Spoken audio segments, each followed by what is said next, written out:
Sure. Excellent. N-word, anti-Semitism. So the right. Okay. Hold on. We'll get into that later. So the so hold on. So the one thing that I want to point out though is that I think on election night, a lot of Republicans kind of believed that it was a blowout, but I think that the popular election numbers have pointed to it being a lot closer than people thought on election night.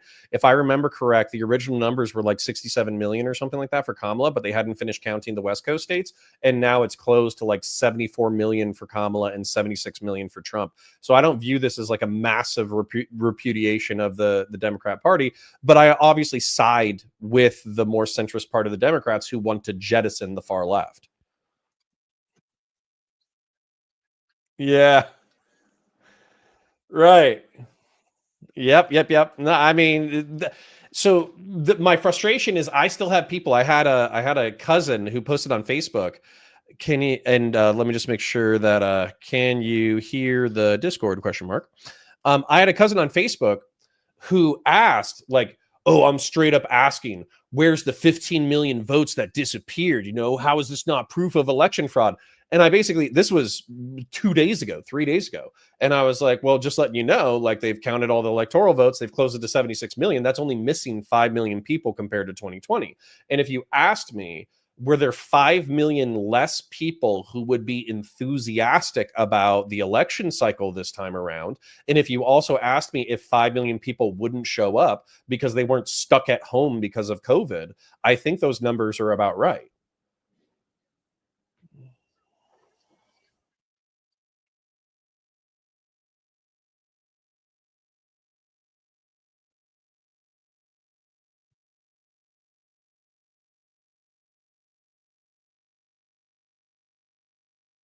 Oh, sugar daddy.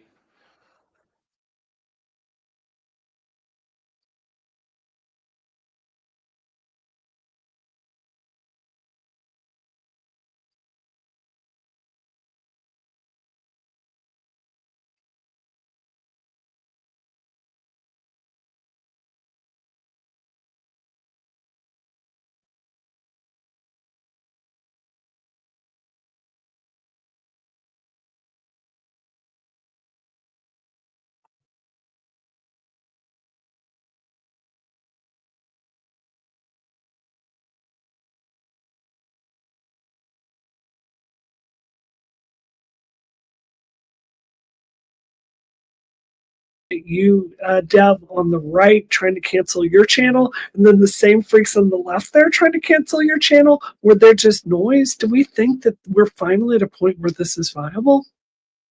Not yet, but I think it's coming. Yeah, I think we'll see it within the next 5 years.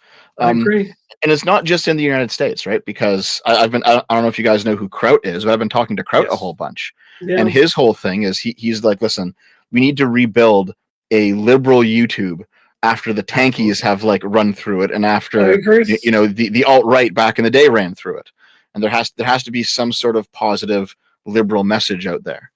Well, I agree with them. So like we've been talking about like what videos to do, and like we've been working with each other. Like there's been. I think that one of the risks with that, though, right? One of the risks, and I hate to be Debbie Downer here, right, is if it comes off as forced or fake, or it comes off as manufactured. Like I heard this. I've heard this from Destiny's community. I've heard this from other communities. Like, we need an answer to the alt-right monopoly on radio and monopoly on podcasts, like the Joe Rogans, the Lex Friedmans, all those people, right? The reason that Joe Rogan and Lex Friedman and etc.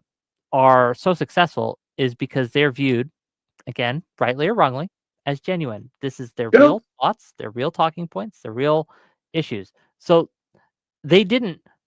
They while they may have actually done this in the background, chose to build this up. That wasn't the face they put on it, right? Yeah. And I one of the things I think we have to be careful of is coming off as we're just building the liberal pipeline, and it looks manufactured. Does this make sense? I don't know.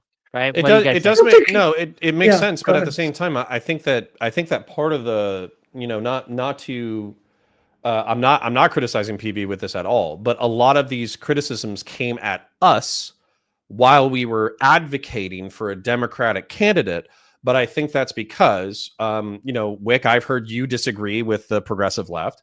I've obviously disagreed with the progressive left, but the PV itself, Brianna has as well. The PV itself or whatever was actually supporting the Democrats trying to get the election going, but just that label was enough in the political sphere to be like, oh, you don't believe what you're saying because you don't actually line up with these people. And so what I think is I talked with Brianna maybe like a year ago, and when she was down in Orlando, and I was like, we need a coalition of sane people from the left and from the right.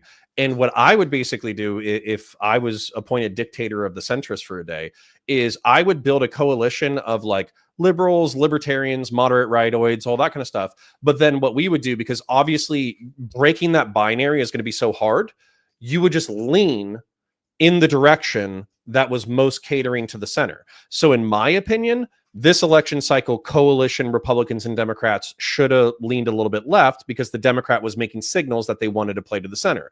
Next election cycle, if Hassan Piker is the head of the Democrat Party, and then we have like a very moderate Republican, then we should lean Republican. And then therefore you basically become kingmakers between the current power structure. By the way, thank you for the this month's check, Brianna. I appreciate it. No problem. You do get paid in trap stuff. I've told you many times. I've told you many times, Dev, you get paid in traps. That's what's in your contract. We'll ship them to your door. We'll make sure they're freaky, just like you like them. But that's the arrangement. I hate it that I know what you're referring to. I didn't before I started in like the YouTube stuff. I didn't. I would have been like traps, like. What do you mean? Like a poison trap? Like one of them like guillotine traps or something? A guillotine trap? But now I hate that I know what you're referring to, and I'll never forgive any of you. So I think you're partially right, Connor. But I think there's like another everything that you said is correct. But there's also like another avenue that I think also has to be handled at the same time.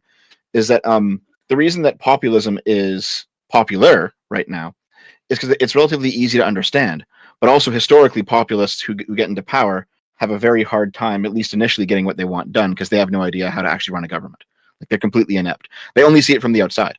And this is something that anyone who has gone into, like worked in academia or worked in politics or worked in law or any sort of complex institution, they realize that when you're an outsider to that institution, you just see the front of it. You see the opaqueness and you say, oh, well, it's clearly corrupt and all the things that it does are clearly terrible. But then as soon as you actually get inside of it, and now you're inside and it's no longer opaque and you're like, oh, there's all these working parts and all these things are put into place for a reason. Like anyone who's worked in like engineering says this all the time about engineering. It's like, well, oh, there's actually a reason why there's 18,000 different regulations for this, because all of these things could go wrong. And so there's something here where complexity necessarily makes things less transparent. But transparency is how you get people on board with what you're doing. Well, that's the challenge, isn't it, Dev? So that's the challenge is when somebody said this on a debate panel today, it was in reference to politics. If you're explaining, you're losing. But when you have a wildly complex system or wildly complex ideas, then trying to explain how these things work and be transparent can sometimes feel like you're trying to explain away like a loss or a flaw or something like that. And I think there's a problem with the simplistic rhetoric where saying drain the swamp, screw the system, everyone's corrupt, let's burn it down and start again. These are all really like short sound bites, whereas breaking down what causes inflation takes more than 3 or 4 words. If I could jump in for just a second here, like I feel like y'all are getting away from the question, or at least the point I'm trying to bring up here, which is like I hear you on the complexity. It's 100% true. Explaining that's definitely true. What I'm talking is like Wick, coming back to my earlier comment about the great scramble, where all of us are just moving across these lines of left versus right and finding ourselves with new homes and new bedfellows that we never imagined a few years ago. I think in the great scramble, like, hand to God, Connor, you and Dev and you, Wick, like, if I were in jail, like, y'all would be people that I would call. Like, I don't agree with you on everything politically, but we share the same values. I consider every one of you friends. Like, you're on the same page. There's an adultness to you where, Connor, you have shitty views on abortion. It does not affect our friendship. Wick, I don't like everything you say, particularly about Dungeons and Dragons. It does not affect our friendship. Dev, despite all that Gamergate stuff, we've ended up in the same place. We don't have to agree on everything to understand that our fundamental values here are the same. And I think this is so important. This is the country. This is the future of politics, I think. It's all these fringe freaks that just turn everything into a left versus right screaming match. That's the dead end. Well, and I think this is the new coalition. Go ahead. I want to make a statement, and then I want to ask Deb a question, because this is one of the things that I was almost preparing for this election cycle psychologically was I have identified like as a Republican my entire life, and not just that, I've identified with the Republic. Like I swore to defend the Constitution of the Republic as a military veteran. I swore to defend the Constitution as a law enforcement officer. And so it was a core part of my identity. So how do I deal with the fact that 74 million of 330 million people basically said, we don't care about the process. We only care about our espoused result. And by the way, I don't even think they necessarily care about whether or not those results are actually achieved. They just care that somebody is promising them an end result. And so for that, that's almost like a direct attack to what I think keeps our system stable. And so my problem is that there are people who are capitalizing on the doom and gloom of our society, and they're actually saying, no, liberalism is broken, republicanism is broken, these systems don't work, we need to return to fascism, monarchism, communism, what name an ism that is an alternative extreme example. And so Deb, I kind of wanted to ask you about this. I saw you taking a little bit of a couple of quips at Mr. Sargon of Akkad. How do you feel about his kind of appeal to the black-pilled man in the Western world? I mean, I haven't politically agreed with Sargon since like 2020. That hasn't stopped us from being friends, and we've had like lots of debates in the past. And I mean, I don't talk to him much anymore, but it's more of a personal thing that's happened, not a political thing, which happened in private, and I'm not going to bring up anything about that. But basically, like it's one of those things where for like 4 years I was friends with the guy while I disagreed with him, and we could have like public debates on my channel or his channel or wherever we were on some of these topics. Well, then expanding it, how do you feel about the people who are capitalizing on what seems to be like the decay of liberal institutions and are trying to, I would say, radicalize young people into alternative systems? I would put Hassan Piker in this box of trying to radicalize young people into socialism or communism. I would put Vosh in this box to radicalizing people to socialism or communism. I would put Destiny in this box, but he's trying to radicalize people towards, progressive nihilist hedonist liberalism. So what do how do you feel about these people kind of capitalizing on the despair of the youth? I do want you to answer that question, but $100 gets to skip the line a bit. J-Mac, thank you for the donation. And I see the other super chats. We'll get to them. J-Mac for $100, and you're free to jump backstage, J-Mac, if you want to join in. I'm more of an independent, so I would love to have a sensible right and a sensible left. However, it just doesn't play well in American politics. I think the only answer going forward is to focus on local elections and the legislative branch. And that's what I am going to do. And to piggyback off this, I've heard a lot of people say very similar things. There are people who are just done. I think that's a bit of a mistake, but we'll get into it. But I don't want to interrupt too much. Go ahead, answer Connor's question, and then I want to dig into this a little bit. Go ahead. Sure. So you mentioned something like 74 million people who just don't stand for the same core values as you. I'm not sure that's true.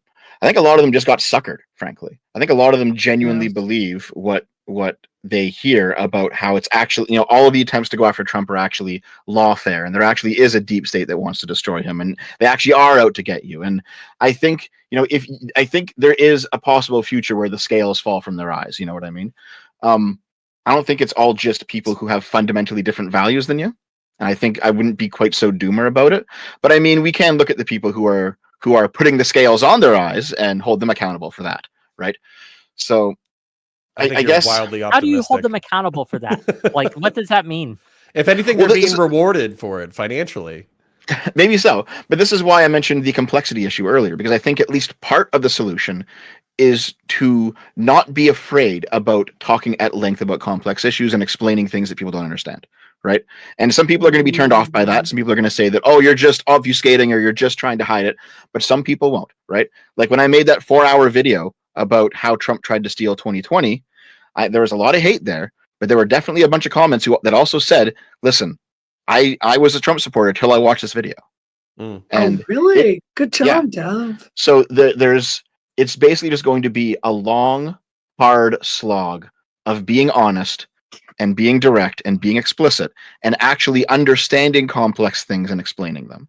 And there's no shortcut of that. You just have to do it. I want to pin this and I want this shouted from the rooftops, because there's so many. I don't know what the word to use for these people are. Open up.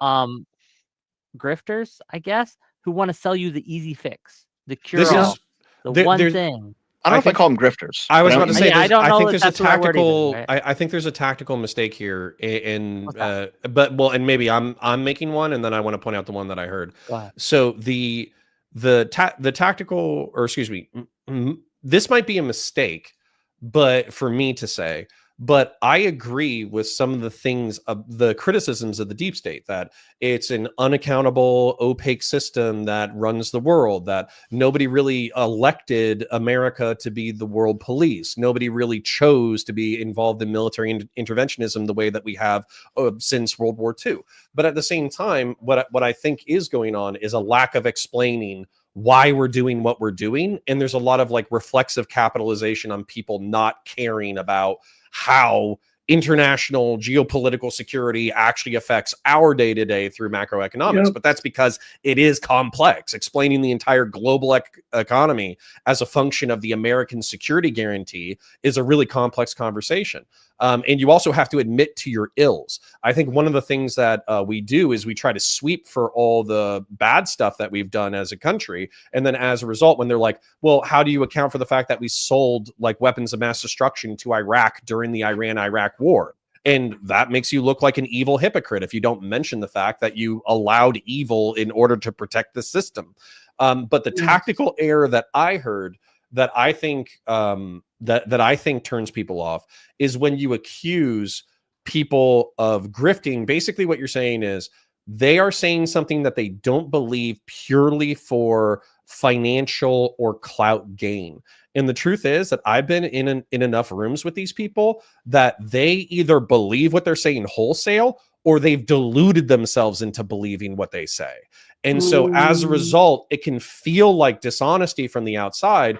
But if you're part of their tribe, they're being honest. No, that's fair. No, I agree with you. Like I said, I was hesitant to use the word, and no, that's a good correction. I'll take it. Mm-hmm. I think what you just brought up though, Connor, that's like one very important half, and the other half is something that we talked about before you came on, which was just the American rights PTSD from the failures of the Second Iraq War. Oh my right? God! So you take people who are like my age, like in my 30s, right? And we were the teenage rebels who were protesting the Iraq War back in the 2000s, thinking it was an absolutely terrible idea. So you take that sentiment of being very anti-war against an unjust war, combine that with the opaqueness of complex systems and how they're not being explained to us. We're not getting a proper education about them. How the people in power basically just talk down to us. Take that person, let them stew in that resentment for 20 years, and you have the dissident right in America. No, I agree. I agree, but so here's the thing. So imagine that Bush comes out in 2002 when he's ginning up the Iraq war, right? And what he says is, instead of there's a new axis of evil, they have weapons of mass destruction, they're on the verge of giving them to terrorists, they're about to kill us all, et cetera, et cetera. What if he instead says, hey guys, we've been playing chess in the Middle East and North Africa for the past like 70 to 80 years to our economic benefit. And as a result, we sold weapons of mass destruction to Saddam Hussein in the 1980s. Turns out he wasn't a good ally, and he started using the weapons of mass destruction, including VX gas and anthrax, on his own people. And we thought that was kind of messed up, so we backed away a little bit. Well, he invaded his neighbor who produces a lot of oil, and so we went and kicked his ass 20 years ago, and we've been economically strangling him for the past 20 or 30 years. But this has been a rotten beam in the political structure of the Middle East and North Africa, and it's time that we go kick that beam out and put a new beam into the geopolitical reality of the Middle East and North Africa. And all we're going to need is about $2 trillion and about 5,000 to 10,000 of your dead sons and daughters. That pitch is not, it's not going anywhere. That's lead. I mean, that's true, but I don't think America should have gone in there anyway. No, I agree, but try telling. So, for instance, in this calculation, to me, what I just said, that's what Dick Cheney and Donald Rumsfeld believed, and that's what they got George Bush to believe after 9/11. Yeah. Right. I think this brings up and this is a bit of an aside, but I think it's important, right? Because I see by chat and I see them going, and I see a lot of people asking those questions, and I've heard a lot of people in my real life ask this questions, like, why do you vote Democrat? Right? Mhm. And a lot of people say, well, I don't like Trump, I don't like the populism, etc. But I think that one of the failures that Democrats have is we need a positive policy that we can sell. Yes. We need something to get people excited to vote for us, not just against the other guy. But dude, So we start hating your policies. What is that? How do like no? You say we say policies, but what were Kamala's policies? It was like a tax credit for kids, and tax credit for starting a new business, and rebate to buy a house. No one's getting fucking excited about that. Well, how about controlling price controls on groceries? I think were one of them. No one wanted that either, right? No one fucking wanted that. Yeah. Well, this is kind of a problem that I think people who are incumbent have, is that the person on the outsider who is promising change, that person inherently, because of their position, they have like a lot more momentum behind their movement, because they're coming in from the outside and they're saying, here's what we're going to do, and here's how the system is wrong, and here's how we're going to fix it. You know, arguing for what already exists is harder than arguing for change. I don't think we have to, though, even as the incumbent party, right? I think we can do. We're no longer the incumbent party, by the way, so we'll have that advantage going in the midterms. Ha ha ha. But no, I think what we need to do is we need to pick 2, maybe 3 big issues, right? Big issues that we can run on, even in a progressive stance, right? That people believe in, that people will get excited about. And we also need to combine that and mix that with what Brianna was saying earlier, kicking out the crazies. Yep. I think that's the winning combination. But your problem is that the big tentpole issues that were kind of partially culture war, partially policy, was abortion, guns, and then all of DC politics is allergic to touching economics, because I think they're ultimately all liberal capitalists, right? Which I'm not saying that as an indictment. I'm almost saying that as a good thing. But the if anything, what I'm seeing in chat and what I heard from you guys is that price controls for groceries, what I hear from as like a capitalist or whatever, is I hear good intentions that can turbo screw the economy, similar to other lefty nations in the past. That's what I hear. Yep. When I hear tax incentives or whatever, it's like you already have to be engaged in a behavior in order to economically benefit. And so as a result, if you already have 2 or 3 kids and you get tax credits, that's nice, but it's probably not, it's hard to conceptualize. And then it's also not like groundbreaking, right? And so I think that running on abortion is probably a no-go. I think you're going to have to run on that at the local level. I think running on guns is toxic, because most moderate right-wingers like guns. And then I'm trying to think of what else, but what would be run on minimum wage. But again, so here's my problem: is minimum wage is a price floor, right? And so what happens is when you this is my business 101 classes kicking in, is you put in a price floor. Well, what ends up happening is everything approaches that price floor.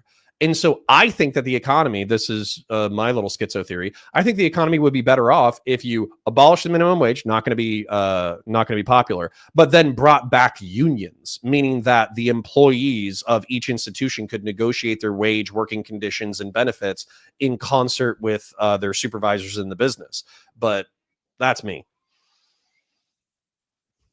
I'm not sure if that would be popular, just because I'm not sure if abolishing the minimum wage is popular. I mean, well, I don't think abolishing minimum wage would be popular, and I think bringing back unions would only be popular with a subset of the population. It would actually be pretty toxic for a lot of people. If we're talking about good ideas, like, I think Georgism's a great idea, but it's never going to get passed fucking anywhere, right? So, I don't know. Like, I think because the Democrats for like 2020 to 2022 just did not give a shit about the border, and immigration was such an important thing for a lot of Americans. Like, as soon as they came out with that 2023 bill, even though it was a good bill, basically the Republicans didn't trust him anymore, or like the center-right voters didn't trust him anymore. It's like, too little, too late, fuck you, kind of thing. Now, of course, Trump torpedoing the bill also didn't help, right? But you know what I mean, though, is like, it just in terms of strategy, Trump knew to torpedo the bill because he knew that this was a sore spot for the Dems because they had ignored it. And you know, I saw a clip of like Hillary Clinton in like 2006, right, when she was primarying against Barack Obama. And she said stuff that's basically identical to what Trump says about immigration. It's like, listen, send the illegals back. They have to come here properly, you know, learn the language, become part of the culture, like stuff that a right winger would say nowadays. And yet it makes complete sense. And I just think that there has to be a policy shift in the Democratic Party back towards the center on immigration, and also a language shift.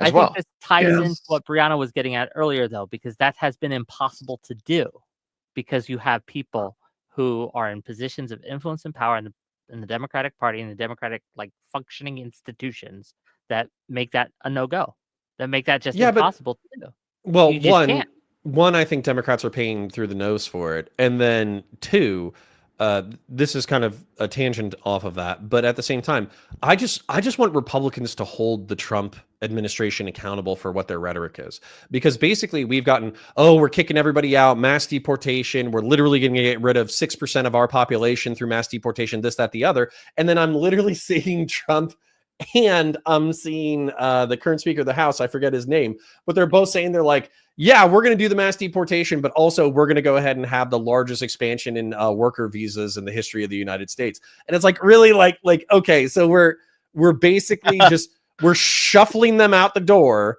and then we're bringing them back in the door, but we're giving them paperwork in order for them. I agree that legality matters, but if legality matters, and this is going to be one of the most expensive logistical efforts on the face of the planet, then why wouldn't you evaluate the people who are already physically here? At that point, that becomes a quote unquote path to citizenship, which then becomes unpopular again with the same people who are suggesting this is policy. So there's this like total like cognitive incongruence with what's going to happen versus what was said. So here's the issue, right? Is that at least some percent of the people in the MAGA crowd are just blind cultists. Yeah, and it's as simple as that. I mean, they want inflation down, but they like the idea of Trump's 10% tariffs on everything, right? Which are completely insane, because these two things fight against each other. You cannot implement tariffs and also bring inflation down. It doesn't fucking work. But these people are they're just basically Trump dick suckers, and that's all there is to it. and some level, you can't convince people who have drunk that much of the Kool-Aid. But maybe the more reasonable voices on the right will hold them accountable, but I don't know. Well, let's wait, I haven't talked to him in a while. I've got an idea. Big ideas the Democratic Party needs to stand for. NIMBYism needs to fucking die.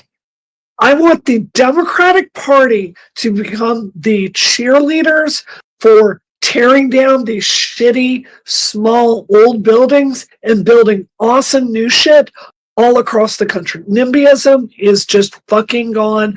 I want people to be able to walk through their neighborhoods and see new apartment buildings and new housing and all kinds of glorious new construction. The entire problem with the housing market is a supply problem. So I just want that to fucking end. Although that is at odds with getting rid of all the illegals because they're who build our houses. We're going to need them for construction. Yes, so hold on. yes. So this is my anxiety with just ripping up building ordinances and codes. And by the way, we share the goal.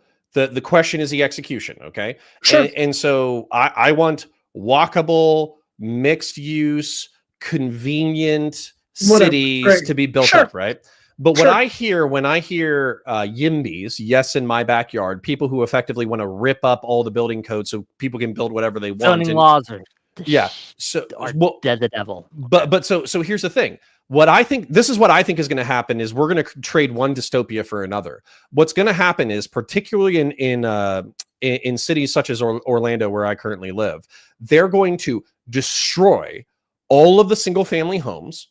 They are going to build townhomes on all of these quarter acres and make the yards smaller. That way you can fit 2 families on a quarter acre instead of 1. They're going to have no provisions for the vehicles whatsoever, and they're not going to improve the vehicle infrastructure whatsoever. So all you did is you doubled or tripled or quadrupled the amount of people in the same space without changing anything about the walkability or the commercial support for those people. Poor. Yes, poor execution is going to be poor, but I don't think we have to. I don't think that's inevitable that it's going to be poorly executed. I think there's common sense, smart things that we can advocate right now when it comes to zoning laws, when it comes to ordinances that are just not helping anyone, right? That we can get it done. Now, I think the people with the money don't care. I'm incremental in my execution here, right? Like I'm for pitching the big ideal, but being incremental in our solutions and our path to get there in case we do run into issues. I just want the Democratic Party to have the balls to be the one party in America that's not like, oh, we're too stupid and incompetent to do this, or we've got some special interest group that cares about this. I just want us to be the party that's like, we're going to build a shitload of houses in your neighborhood so you can finally own a home. One way or another, we'll build a whole new like subdivision. We will do this. I don't care. I just want us to start getting shit done. Not talking about optics, but talking about practicality. Sure. I would almost prefer if they picked a Midwestern Rust Belt city to do this in. As an example, Detroit, devastated, lost 60-70% of its population. There's a shitload of abandoned buildings and infrastructure out there. So if you want to build the city of the future, then say, we are taking this entire section of Detroit that is 70% or 80% depopulated, and we are building the city of the future in this area. That I would 100% support. Fine. We're getting granular. Here's another example. SFO, I would love your opinion on this. Education is the biggest fucking ripoff in America. The amount that an undergraduate degree costs is just fucking insane. So how about the Democrats become the party of actual education again? And they go, we're going to fund something that's a college that you go to. And look, there's no sports teams. There's no like landscaping everywhere. It's just like literally you go there, you get a degree, you're out. It costs $10,000, right? Just in and out. Everyone gets the same class online, whatever the fuck you got to do. Just this is education that's actually affordable. Here's something we can actually get done with federal dollars. Like I'm seeing big fucking ideas that break this gridlock that America is caught in. Let's say fuck the teachers unions. Let's say fuck the building codes that are bad. Let's say fuck all these things that are stopping us from like building the Elon Musk future we envisioned in the 50s. Let's become the party that can actually do shit again. He's like a neocon almost, which is fine, by the way. But like you're pretty much there. You know, deregulation and hyper-capitalism and okay. Well, so that's actually another interesting thing too. I think the reason why I avoided the term neocon for a really long time is because I've always associated with international like military adventurism. That's what I've always associated it with. But when I checked out a little bit of neoconservative history, obviously I need to dig in a little bit deeper. But it was pissed off liberals in the 60s or 70s who thought that the new left and the fringe left were taking over the Democrat Party and making it way too leftist and socialist and communist sympathizing. And so as a result, they thought the Republican Party was a better vehicle for their ideas. And one of their main ideas was, espousing and promoting liberal mixed economy capitalism across the planet through military adventurism, which of course resulted in let's just say adventures in the 1980s, 90s, and thousands that might have helped cause the war on terror. But at the same time, I think they're fundamentally correct that liberal democracy and mixed economy capitalism are universal human goods. So yeah, that's true. I mean, to be fair though, I think they started as Trotskyists in the 1940s. Which is also scary because you're like, oh, you used to be a commie. Do I really want to be associated with you? That's scary. Well, this is where a lot of the rhino stuff comes from, right? Is you have the paleocons before the neocons, and then you have the MAGA people after the neocons, and they both said the same thing: is that the neocons are rhinos, and it's because they started off as followers of Trotsky. Mm-hmm. Which you would have to explain how Trotsky is separated from any other communists. I'm trying to avoid that topic, right? I don't want to go down the Trotsky rabbit hole. We do have a limited time, and I want to respect everyone's time. I want to do two things before we go, though. I want to finish these super chats, and then I have one more kind of big question to discuss for all of us. Okay, and then we'll respect everyone's time. Let me get through. Someone super chat about Trotsky. Then go ahead. Oh my God. Okay, $5 from. I'm gonna lightning round these. Okay, so I'll read them and then we can discuss after maybe. But let's get to them. $10 from Lawson Harrison. Follow up. If data shows that the econ perception issue is due to American poor spending habits, it kind of does. How would someone running for office address that without committing political suicide? $5 from Artemis Fowl. The weird thing about ideal worlds is that they, for some reason, crumble in the face of the world we actually live in. $10 from Dwight Baldwin. Wu mentions Democrats not being seen as a big tent party anymore. RFK, Tulsi, and their supporters felt driven out by the party. Very $5 from Blocky Blah. Blahika Blah. Speaking of the suffering economy, I made a post about this in Discord, specifically about left behind counties. $10 more from Blahiki Blah. We have data that shows that in the left behind counties that represent 20% of the population, things are still worse than pre-pandemic numbers, which were already worse than the national average. True. €5, pounds, I don't know, from Rizius. My point is being chummy with dishonest actors, so since so-called centrists are MAGA supporters, an example is Piers. Man is Trump fan, but doesn't admit it. Okay, that's all of them. My big question, and I'm glad you're here, Connor, for this, because I want your opinion too. Trump and his presidency. A lot of people on the Democrat side have said it was going to be fascism, it was going to be authoritarian, it's going to be all these things. How bad is it going to be really? Were we being hyperbolic back then?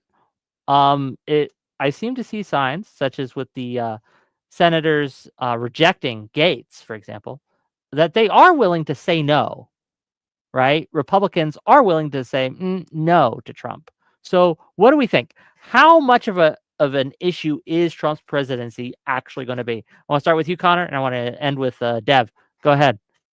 If Trump's presidency ends up being centrist or middle of the road or whatever, it won't be because of Trump. It will be in spite of Trump. I think that you are pointing out that this was actually Phil Labante's argument the entire time to me. He's a Timcast guy. He was saying, elect Trump because he has all the right policies and trust the institutions to moderate his behavior. As an example, while I'm critical of the hypocrisy involving immigration, I kind of think that getting a shitload of people worker visas to be here so that they're vetted and authorized to be here is the right policy. So if that's what comes of Trump's proposed mass deportation, awesome. Now, the thing is, I think that still leaves millions upon millions of immigrants to the United States potentially getting screwed. Same thing with Ukraine. Ukraine, we might end up with a centrist position, something that I've suggested probably for 4 years now, which is Ukraine concedes Donetsk, Luhansk, and Crimea, but then gets Zaporozhye in negotiations, and then they join a defensive pact with the Western world and an economic pact with the Western world. Whether or not that's NATO, who knows? But the question is, does Trump have the stones to negotiate that peace? And so you're saying, like, one part of your question was, were we being alarmist back then? My answer is no, because I think that if Trump was left to his own devices, he would have deported 6% of the population with no thought to construction or agriculture prices. I think left to his own devices, he would have screwed Ukraine and basically just said, hey, give up half your country, screw it. So yeah, that's kind of where I'm at. Sorry, just to emphasize in case my point is unclear, if a Trump presidency ends up being centrist, it will be in spite of him, not because of him. Brianna, what are your thoughts? So, look, I obviously think Trump has fascistic tendencies, but I've thought a lot about what my role needs to be for the next 4 years, and maybe this is going to be wildly naive, but I'm willing to give him, I'm going to go in and just take it day by day and see what happens. And if things really go wrong, I'm going to save my criticism to use it when it really, really matters. I am not going to do resistance 2.0, where everything he does every single day, I'm opposed to it just because Trump proposed it. Give us an example. Well, where you would fire the cannons and go full throated, right? Give us an example, a line he can so cross. Tulsi Gabbard is DNI. Right. So let's say the New York Times went and published a story, because I personally don't have hard evidence of Tulsi Gabbard having ties to Russia. I've heard some allegations from people like Hillary Clinton that I trust enough for me to go, I would not do that, but I've not seen it substantiated. So there were reporting that came out showing that, yes, Tulsi Gabbard is a national security threat. That is when I would put it on the line. But I'm again, maybe it's naive. I think that half the country voted for Trump, and we have got to find a way to live together as Americans. And I think this time around, I'm going to try to talk to them more and find a way forward together. So maybe this will be breathtakingly dumb, but we're going to see what happens. We'll find out. No, I think that's probably wise. Like, hold fire until it actually matters. Right? Yeah. Don't waste your ammo on things that are little. That's why a lot of people, like, I've done shows on the cabinet appointment picks. I don't think we should fight every single one. No. Pick 3, maybe. Right? Yeah. Pick 3. Well, we won one so far, which was I know. Gaetz. Yeah, we got that W because and to my audience who was yelling at me about this yesterday, I just want to say, Wick was right again. I can't You're take wrong, an L on my Tat. predictions. You're Okay? wrong. I can't take an L on my predictions. That's all. But yeah, I agree with you. Don't just, not everything's Nazi, not everything's fascist. Save the fights for the fights that matters.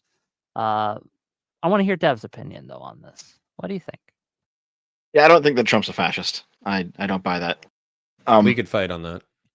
Yeah, maybe we could, but I'd probably win that argument just based on all my historical knowledge. I don't think he actually follows an ideology. I think he's just a Trump is pro-Trump. Oh no, it's as simple he as already that. won. Yeah, it's pretty much that. Like he doesn't follow an ideology. He doesn't like adhere to any sort of tenets of any ideology. He does what is good for Trump. That's still bad though. Like, I'm not going to say that that's a good thing. Like, very clearly his attempt to steal in 2020 makes him, in my opinion, not legally but morally ineligible to hold the office. And you don't need to be a fascist to try to steal an election, right? So he's even if he did good things, I think the attempt to steal makes it so that I have to oppose him on principle. But I still wouldn't be sad about the good things if he did them, obviously. But it's one of those things where it's like, he has been elected. He is now in office. If he actually does good things, I hope people are more sane about it this time around. Yeah. Because in 2016 and 2017 and 2018, even when Trump did good stuff, people lost their fucking minds because it was Trump who was doing it.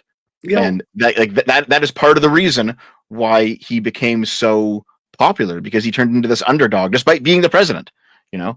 I'm going to ask you the same question I asked Brianna though. At what point do you think it is appropriate to go full-throated 2016? Like, obviously, we did it way too much in 2016 and 2017, right? But at where should the lines be for Democrats? Where should the lines be for those who do not appreciate Trump? Where should we actually say, come on, ignoring the man. legislature and ignoring the judiciary? Obviously, Yeah, those would be that's a big one. Okay.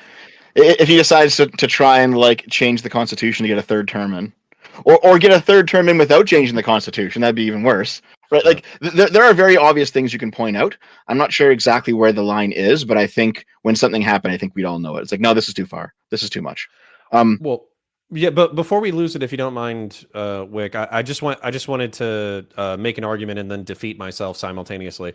So Dev, I was going to argue that I hung out, talked with fascist and nationalist creators like Keith Woods and Cultured Thug, who kind of explained fascism to me on like a fundamental philosophical level, and Giovanni Gentile, and we kind of boiled it down to political corporatism and flexible authoritarianism. And I think that there's an argument to be made that Trump is flexibly authoritarian, meaning that he doesn't care about institutions insofar the institutions either help him, at which point they're good, or they're in his way, at which point they're bad.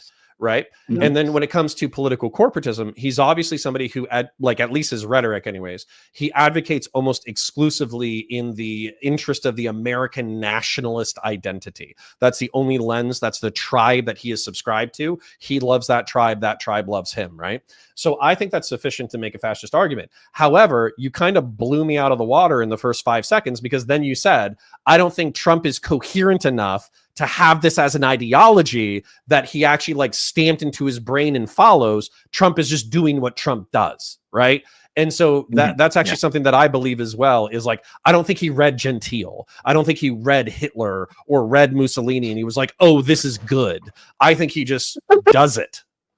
Yeah. So in Italy, when the lower house of Italy's parliament was called the body, the House of Fasces and Corporations, and this is how Mussolini set it up. And he basically said, listen, each industry is going to have a council. There's going to be like a council of agriculturalists. There's going to be a council of smiths and a council of manufacturers, right?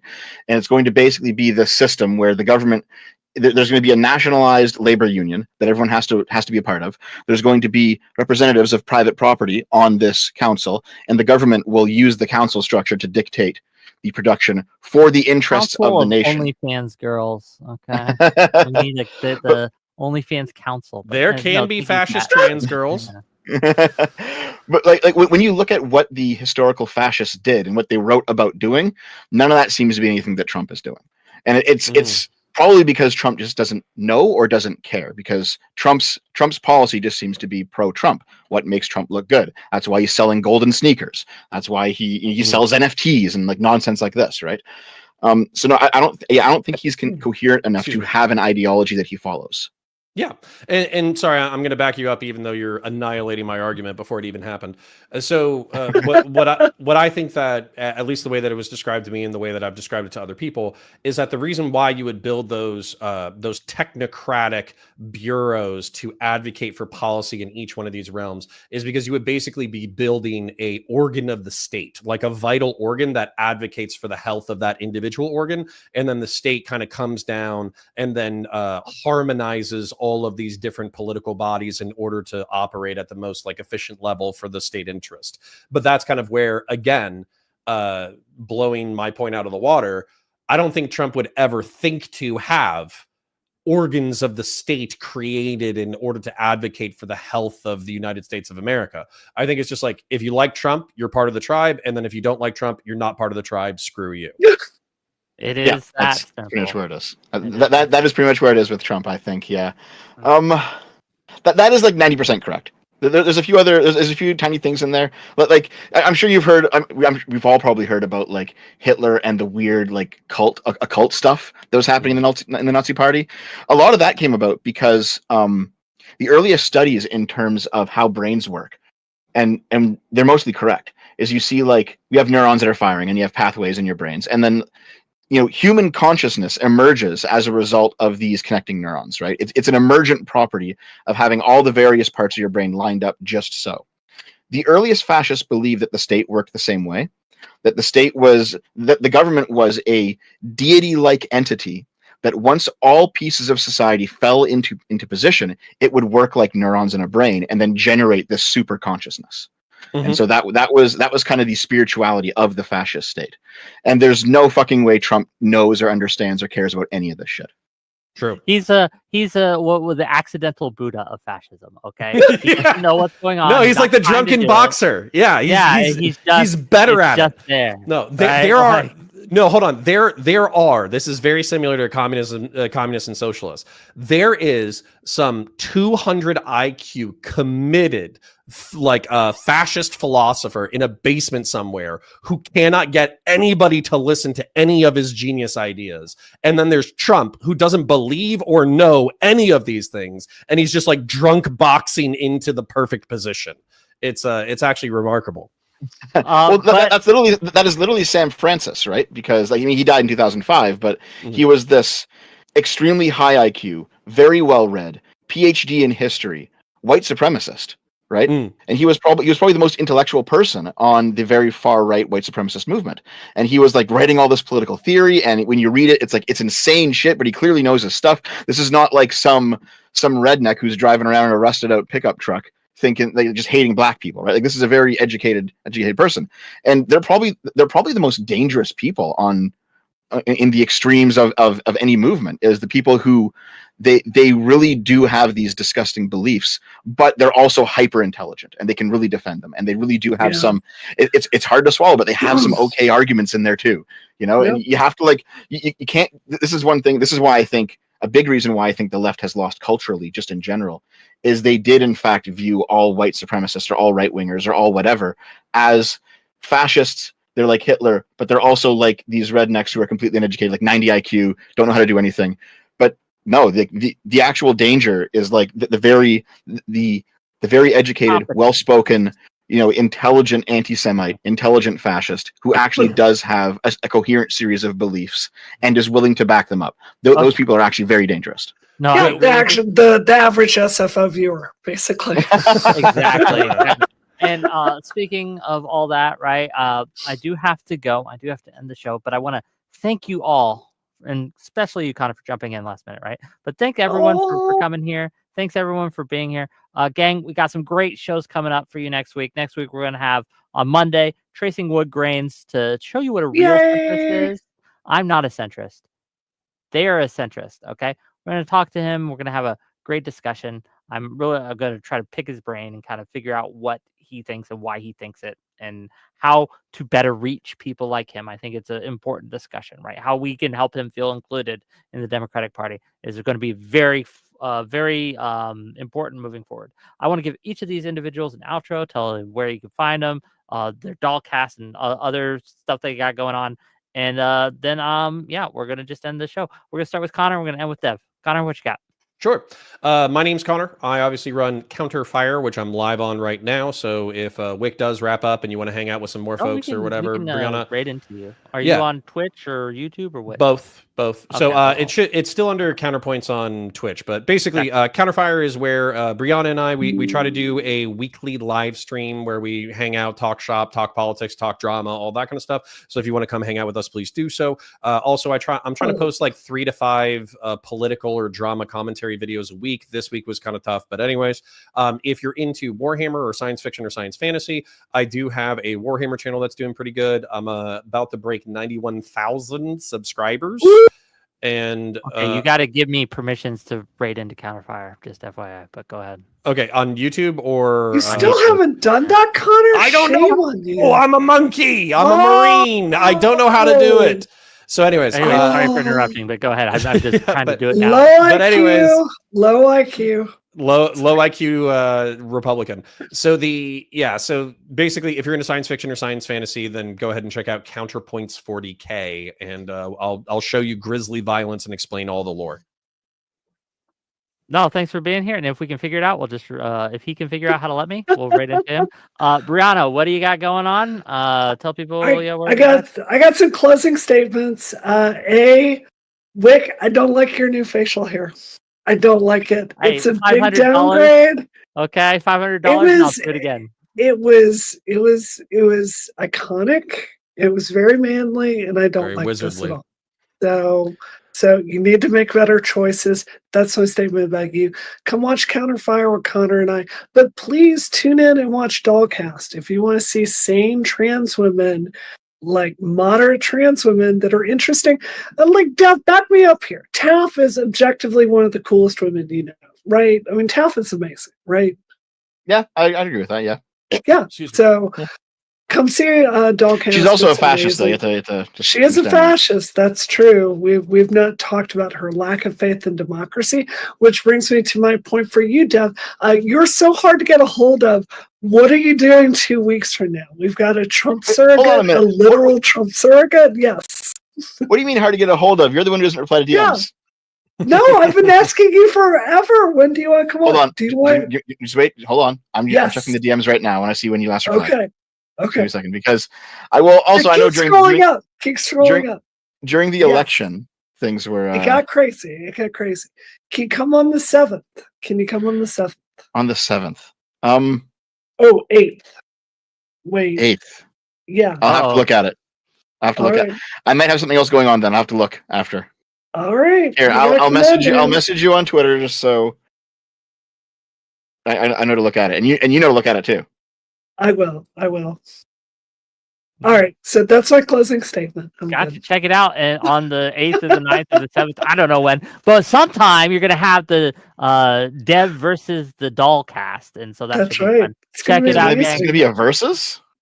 I don't think so. I think it's gonna be hanging out. I want it to be a versus.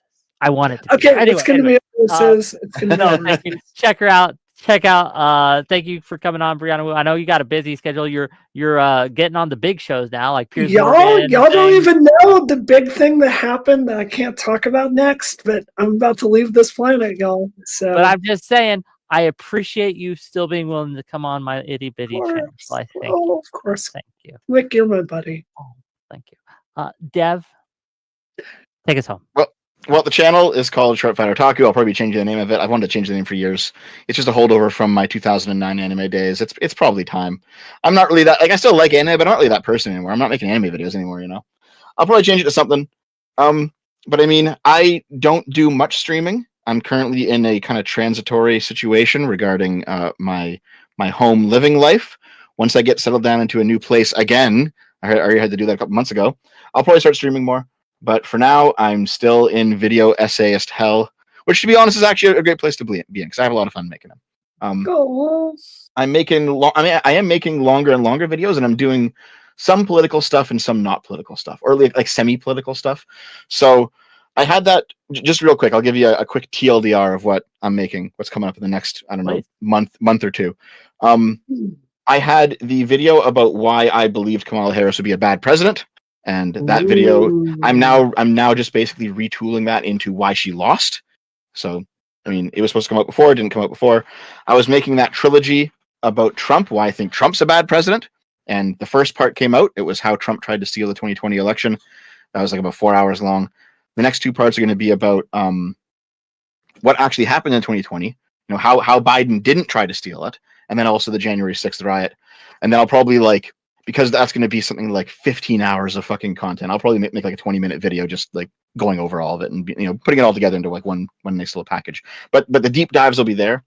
And also on the video game side of things, I'm doing a deep discussion on that god awful fucking game that came out past in August called Dustborn, which is Dustborn, the $400 million game.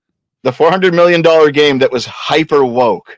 And was absolutely terrible. Like every woke stereotype was in Dustborn, and it was so fucking bad. Oh my god! Were there trans slime girls in Dustborn? Yep. Yeah. Everything. Listen, all you have to do is go on Twitter, do like a quick search, or go on YouTube, do a quick search of Dustborn. Watch someone's playthrough from like 10 minutes, and you will cringe out of your skull. It's like. Okay, you have that one friend. Like if you have like a lefty friend group, and there's that one friend who's just too woke, and they're always like hyper woke all the time, and they're always checking everyone's pronouns, and they're always like tone policing everyone, and every conversation has to be about something ridiculous. That's every single character in Dustborn all the time, and it is a telltale. it's a Telltale type of game, so it's all conversations, the whole fucking game. It's genuinely god awful. A Telltale game for $400 million? How do you? How does it cost that much? Yeah, well, it wasn't made by Telltale, but it was. It's that type of game. But that style game, like, how can that cost $400 million to develop? Someone in my chat is saying Concord was 400 million and Dustborn was 100, but I don't know. Oh, sorry, I may have gotten my. But 100 is still a lot for a Telltale game. Well, it took them 8 years to make, and they blew through a bunch of money, and it seems that a whole bunch of it just seems to be like just wasting money, corruption, people just taking paychecks and not really making much of a game. You know, there is like a quality of game is bad conversation, and then there is the controversy surrounding the development of the game because it took like a whole bunch of money from the EU government, like ridiculous amounts of money were wasted. And then there's the conversation about what it actually means politically, because it is it's ridiculous. So that's going to be like a 2-hour video. It's going to be a lot of fun. It's going to be fucking brain rotting, and I feel about this game the way that some people feel about The Room, that movie. You know, Tommy Wiseau's The Room. Good. So bad it's good. Yeah. Okay. Yeah. I was imagining Brie Larson with a kid kidnapped in a room or whatever, but you were talking about Tommy Wiseau. Yeah. Tommy Wiseau. Nice. Yeah. Okay, counterpoints. We're gonna raid you on Twitch, but YouTube people just type in Counterfire. I think I'm the only channel with more than a few thousand subs on there. Yeah, you failed on the YouTube thing. But anyway, I'll see you guys on Monday. Tomorrow I get my tooth fixed. Yay. Oh, right. I know. It's been a while in the making, I know, but we got it done. Nobody can give you shit about it anymore. I'm excited for you. You can be like... My fear is they're going to be like, oh, we got to wait a week for a reason or some shit. But we'll see. I'll see you guys. Awesome. Monday. I'm gonna be texting you. I got the Lego Dungeons and Dragons thing, and I got the module to actually play Dungeons and Dragons. I've never done this before, so I may need some help. I'll see what we can do. All okay, right. I'll see you guys later. Bye. Bye.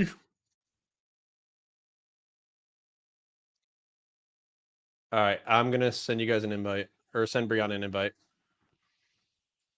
Bye.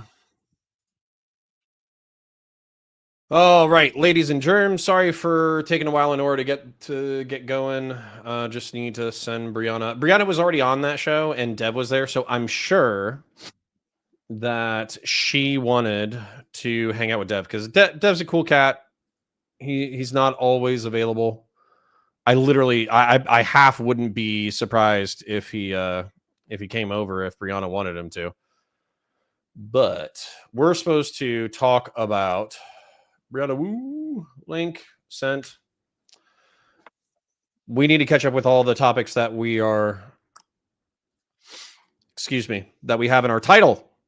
That we got so distracted with all the woke Dustborn and the Kamal losing the presidency and hanging out with Wick and hanging out with SFO that we haven't even gotten to what we're supposed to be talking about tonight. Lauren Southern, Matt Gaetz withdrawal, Russian ICBMs, and I think we're also supposed to be talking about trans bathrooms in Congress. But these will all be pretty straightforward topics, and to be honest, I'm not sure if we're going to be reacting. Yeah, Nico Pluto, I was wondering why you were yelling and saying that you hated us for being fascist, but now you're saying love you, Connor. Not sure which one's which, but let's get Brianna. Hey, Brianna, how are you? We snuck Dev onto our show. No, great. I'm obviously a fan. I don't always appreciate his like hentai simping sexual degenerate stuff, but he seems to be the most like calm, rational, least pissed off person in the Twitch and YouTube political space, which I actually really appreciate. I love Dev. I consider him a dear friend, and I don't know. I thought it was really fun. I saw an opportunity to get him on our show, even if he didn't know it, so I thought I would take it. Okay, cool. Well, as we're rolling into I'm ecstatic. Any opportunity to hang out with him for a period is great. Y'all are really linked on like philosophy being the lens you see the world through. It's kind of beautiful to watch you two. It is. I think he's probably more degenerate, more hedonist than I am, but at the same time, like I often find if I'm watching him criticize somebody else, sometimes he'll he'll say 70% of what I believe, and then he'll tangent at the last second. And so I'll be like, let's argue about that tangent. And then he'll be like, hey, you're totally wrong. And I'm like, damn it. But I'll go ahead and do this. Asher Genesius, who I think is a first-time chatter, said, Connor, could you refer Brianna to Don't Walk Run Productions video on the whole Tulsi thing? It doesn't tell the whole story, but it's a pretty good summary. I wouldn't mind taking a look at it, but that's a more... I know Don't Walk Run definitely leads into the contrarian anti-democrat like right-wing thing. I'm not saying that's bad. I'm just saying that that's the vibe. Sure. Asher, would you be sweet and would you DM that to me on Twitter or email it to me at brianna@hey.com? That way I will actually have it and I will see it. Cool. Then, yeah, so what do you want to talk about? Like, I obviously have the topics in the top. It's been crazy, yeah. It's been a wild week. Give me the rundown. What's this Destiny, Lauren Southern stuff? Are people going after my bestie, Lauren, again? Yes, they are. Yes. Yeah, and I think if anything, this will be what if anybody even reacts, because I'm going to try to make it as dry as possible so nobody cares about my opinion. But if anybody wants to get the rundown, this is effectively the rundown, and I'm doing it extemporaneously. I don't have any bullet points. This is just from my perception. Okay, so in late summer 2022, I could look up the flight stubs, the flight payment or whatever. I hung out with Lauren in Baltimore. We were doing a documentary about law enforcement and firearms, violence. Actually, we were doing firearms violence. We did a law enforcement documentary before that. And so during that thing, we had a lot of time to hang out. It was me and the Johns. She has a crew of several producers named John, videographers, and they're very cool guys. But basically she said, hey, Connor, I need to tell you something. Actually, my husband and I are separated. I don't know if they were divorced at the time. They might have been divorced at the time. He had moved back to Australia. It'd been a whole drama thing. And then also she had become good friends with Destiny. And that had caused tension between her, Melina, and Destiny. Yeah. Now, so that's basically what I got, was that there was emotional turbulence between these three people and that Lauren had split from her husband. She still had her son. That's the inside scoop that I had. Well, a year ago, there was, I guess, a leak because Lauren and Destiny stopped hanging out, and Destiny was confiding in Mr. Girl, Lavloon, and several other orbiters the extent of their relationship. And a year ago, it was basically leaked but not confirmed that Lauren and Destiny had a intimate relationship, I guess is the way that it was. And I at the time, being an idiot, stuck my nose in the business, and I was like, oh, well, because I was going off of what I said. I said, oh, it's not physical, it was emotional. It was like a friend's thing, et cetera, et cetera. Well, believe it or not, I kind of kept this to myself for the past year, but Melina actually DM'd me. She didn't give me very many details, but she actually said, shut the fuck up. You don't know what you're talking about. This is between us. Leave it alone. And I was like, yes, ma'am. So for the past year, people have been asking me because I'm friends with Lauren. I think I'm friends with Steven. I'm putting the ball in his corner on how he defines relationships, but I'm friendly with Steven. And so they'll ask me, they're like, well, what happened? What's the inside scoop? What's the inside scoop? And I was kind of just given non-answers, I guess. Good. And so finally, today or yesterday, there was a gentleman who was in Queeman's Discord claiming to have a bunch of personal DMs between Lauren and Destiny exposing their relationship as confirmed and real. Then Mr. President Sunday, being the gentleman he decided to cover all of it for an hour. And so he read all of their DMs. Now, there's good news and bad news here, okay? The good news is that they were not gross, sexy, disgusting, fetishistic, weird, pornographic messages. Okay.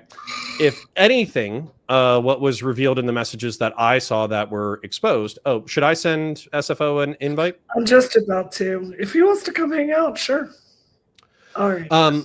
Okay. And then so what ended up kind of being exposed, though, which I think is part of the reason why it's not as dramatic or explosive as a lot of people thought it would be, is because one, I think everybody kind of had a vibe that this was the case, but two, it's actually kind of heartbreaking where it's two people who know that they're incompatible, basically telling each other like, hey, we love each other a lot, but we have fundamentally incompatible lives, and therefore we can't be together.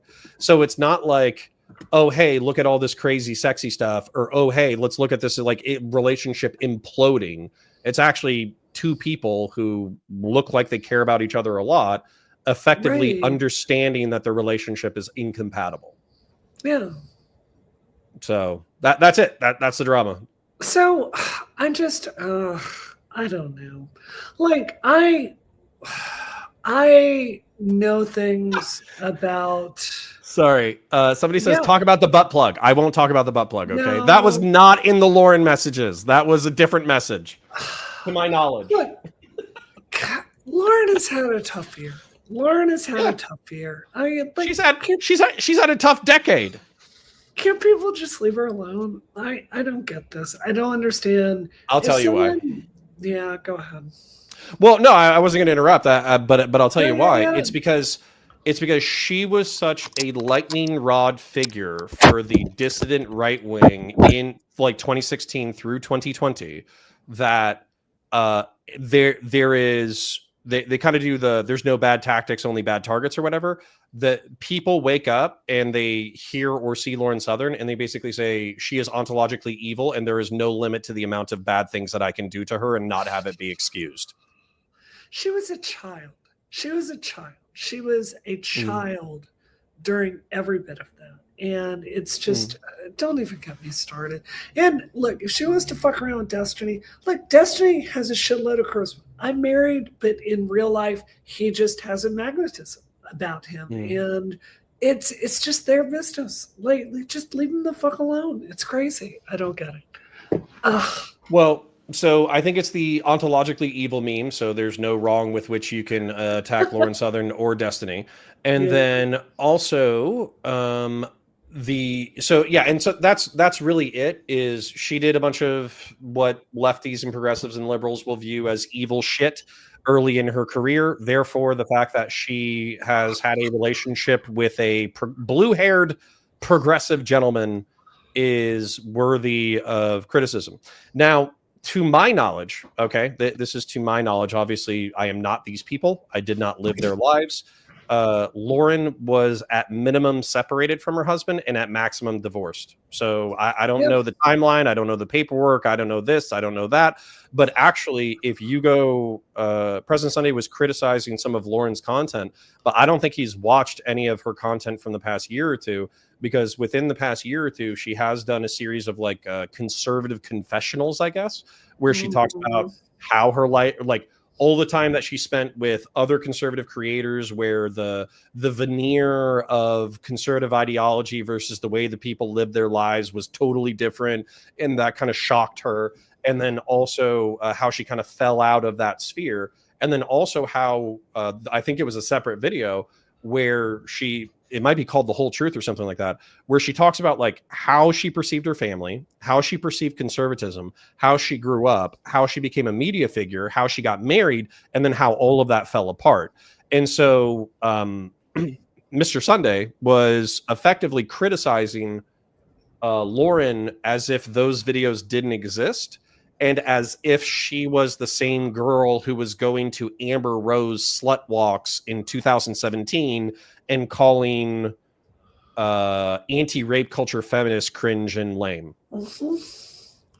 Well, I think that's dumb. Okay, fine, whatever. I don't care. I wish people would leave. I wish I could never hear about Destiny's sex life ever again. Like, the dude is a coomer, okay? He is way too horny. It's embarrassing how horny he is. Like, that's fine. I just don't want to know about his sex life. It's weird that people are so focused on this. And Lauren's got a child. Like, just leave her alone, y'all. Leave her alone. She's a great mom. She loves that kid. It is heartwarming how much she loves her child. Just leave her alone. It's stupid. Nope, I'm good with that. I literally typed it sweeping for Lauren Southern because I was thinking that people were gonna expect us to be like, oh, she's evil and she's terrible and she's contradicted all of her personal values and she should jump off a bridge and all that kind of stuff. And I'm just not gonna do that. So Lauren that's is not gonna just happen. literally a normal person. I'm sorry. Like, she's conservative. I don't agree with that, but she's a normal person and just Well, hold on. And here, sorry, that actually does bring something up. So one of my frustrations is the fact that so President Sunday was bringing this up, and he's like, "Oh, all conservative punditry are hypocrites," and Lauren has failed her own standard for what she's advocated. Okay, I want to make this clear to everybody so we can understand. There's ideals, then there's attempts to realize those ideals, right? And oftentimes what happens is when you start trying to realize ideals, the world is going to fight you and destroy you, and it's all going to fall apart. But then you learn and become a better person. And especially if you fail, you either learn to live those ideals better or you change your ideals, right? And so that's the thing. It's like, I don't think Lauren has become a blue-haired or pink-haired nihilist, atheist, drug addict who resents having children and thinks that progressive degeneracy is the way to go. That never happened. She's still in her heart of hearts I believe, is also fairly conservative. Very. But at the same time, the ideology versus the reality has had shocks between the people that she's worked with. Yes. And in her personal life. Yes, that's 100% it. And also, to be really honest, progressives have hurt her in ways I didn't perceive a decade ago. She's really fucked up. Like, the way progressives have used our cultural power to hurt her for stuff she did when she was barely old enough to not be a child is just embarrassing. And I don't get it. I don't get it. It just feels evil. So, okay. Well, if you want to move, we can move. We'll keep the night very simple. Anymore. I don't know what to say anymore. Like, the Tenet stuff, her getting dragged for that was bullshit. Like, the weird obsession with her sex life with Destiny is just bullshit. Her getting canceled over for shit she did when she's 19 is bullshit. It is so fucking frustrating to know someone and to know they're a good person who have some shitty political ideas and some weird like suspicion of national security. Sorry, I lost. And she just gets turned into it like Satan. It's just. Well, okay. Well, if you're going to sweep that hard, I'm going to sweep as well. Listen, she never fired a flare gun at migrants, okay? No, it was a road flare in a dinghy. It's so dumb. Well, hold on. And so actually that's kind of a joking point, but there's also a serious point there, which is, by the way, if she did the level of terror apologia for right-wing white nationalism that Hassan Piker has done for for jihadist terrorism, then she would actually be kind of the way that people describe her. Yep. So, yeah. Yeah. Hold everyone accountable, but don't hold people to crazy standards. And let them, like, Jesus, what the fuck were you doing in 19, Connor? I was a fucking mess. Like, I was smoking cigarettes. I was in Okinawa, Japan. I was I was hanging out with people of loose keep I think it is the best way to put it. And now today you're hanging out with people with loose morals. So just keep that tradition going. But listen. I think we're stronger for it. Okay, we're better people with loose morals. Okay. There we go. All right. So Danabo says, okay, but good people don't cancel Hippy Dippy the day of the show, Connor. True. That was one of her moral failings. Okay. Okay. I take back everything I said. Don't screw over Dylan Burns. This is unforgivable. True. All right. So if I don't really have much else, that's all I really had. Just a quick little sweep job for me, for my friend. Yeah. The next thing that I had on the docket was Mr. Matt Gaetz. So a lot of people, and Chad, if you have questions or concerns, we can address them. But with Matt Gaetz, a lot of people, including you and I, made fun of the fact that he allegedly had an inappropriate sexual relationship. And I see that you're hurting probably because you've been streaming for a while. But an inappropriate... I'm here. Okay. He had allegedly an inappropriate sexual liaison with a 17-year-old girl and may have done it twice. There was a house ethics report that is currently under lock and key. And not just that, but who is it? Former Speaker of the House, Kevin McCarthy said that the reason why he lost his seat is because Matt Gaetz organized against him because he wouldn't bury the ethics report. Wow. And so he said that out loud. And so basically a lot of people are like, okay, well, there's a lot of smoke. Is there fire? And so what happened was Matt Gaetz quit Congress allegedly in order to become the new attorney general. Yep. And a lot of people thought that was incredibly controversial and criticized the Trump administration for picking him for the slot because he's not necessarily the most qualified person for that position. And then what ended up happening last minute is 4 or 5 Republicans allegedly confronted Mr. Gaetz behind the scenes, said, we're not going to confirm you. It's over. And he withdrew. Oh, no. He was cooed today. So this warmed my heart because it felt like, we were talking the last, with Wick about how, what Resistance 2.0 is going to look like. And I actually like this because, there weren't like protests outside of Congress. There wasn't an overreaction from the left. Like we gave the Republicans space to kind of take care of their own, and they did. So I was really, really pleased with this outcome. How it's not like we forced them into a position where they have to, defend Gaetz or take an L, if that makes sense to you. No, I'm with you 100%. My only issue with this is I think we operate in the Twitch and YouTube political sphere, which, let's face it, that's probably less intense than Congress. And I'm sure in Congress there's probably like this go along to get along vibe where if somebody has like a potential ethical violation, well, if they're willing to co-sponsor your bill and they have a good public reputation, or if they're willing to help out with this, that, the other, or they're willing to scratch your back for this, that, the other thing, then I'm sure that there's people go along to get along, right? But I think what I think is particularly egregious about this situation for me is the rhetoric out of the Republican Party has been Democrats are pedophiles, right? John Podesta and Bill Clinton, or John Podesta has a secret pedophile ring in a in a pizza place in DC where him and his wife and like murder and eat kids, right?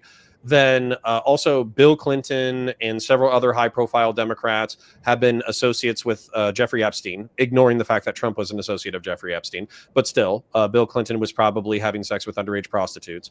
Then I'm trying to think of what else. But basically there's this... Oh, and then also with trans folk, right? They try to indict trans folk and gay folk as groomer pedophiles who are trying to, corrupt America's youth. And yet... we have a gentleman who is accused of having inappropriate sexual liaisons with a 17-year-old girl on multiple occasions as a congressman, and we're sweeping. Yep. Why are we sweeping?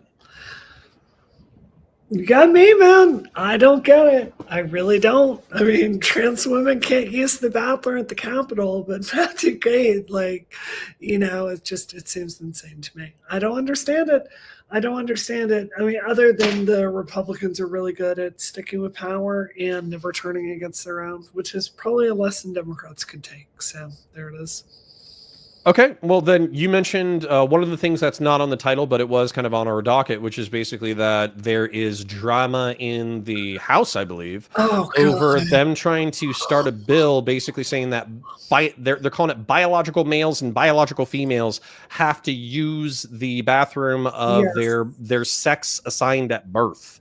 So do you kind of want to lead us into that one? Because I saw it, but I didn't dig into it. What is there to say? Nancy Mace went after Sarah, what is her name, from Connecticut. Is there only one trans congressman, though? There is, Congresswoman, yeah. And, but there's only one trans congresswoman. Yeah. What's the problem?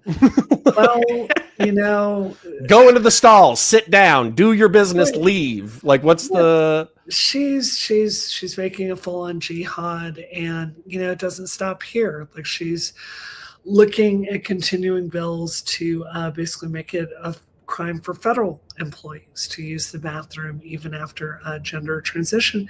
And look, Connor, I don't want every episode of this show to be about trans shit. I'm actually really tired of talking about it. But my God, dude, like, look, I have literally not had a drop of testosterone in my body in over 20 years. I've had vaginoplasty. I've been married to a man for 16 years. I haven't even fucking held hands with a girl. Like romantically, like since I was a teenager. Okay. Like it is so stupid to talk about trans women like we are a threat. I don't have parts to assault someone. So it is so dehumanizing to see how quickly everything is turned against trans people.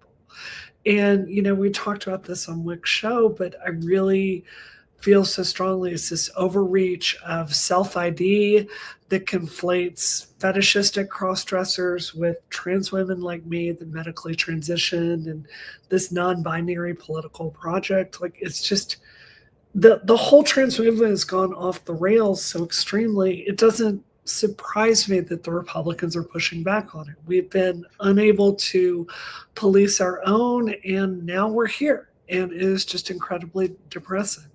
Well, so let me press you a little bit and dig. I know you're saying that you don't want to make every show about this, but at the same time, it's obviously a part of your platform, and it's something that you're passionate about. So what is your ideal? Because excuse me, what I've kind of been told through being in Twitch and YouTube politics for the past couple of years is that binary trans folk have to deal with all sorts of issues where they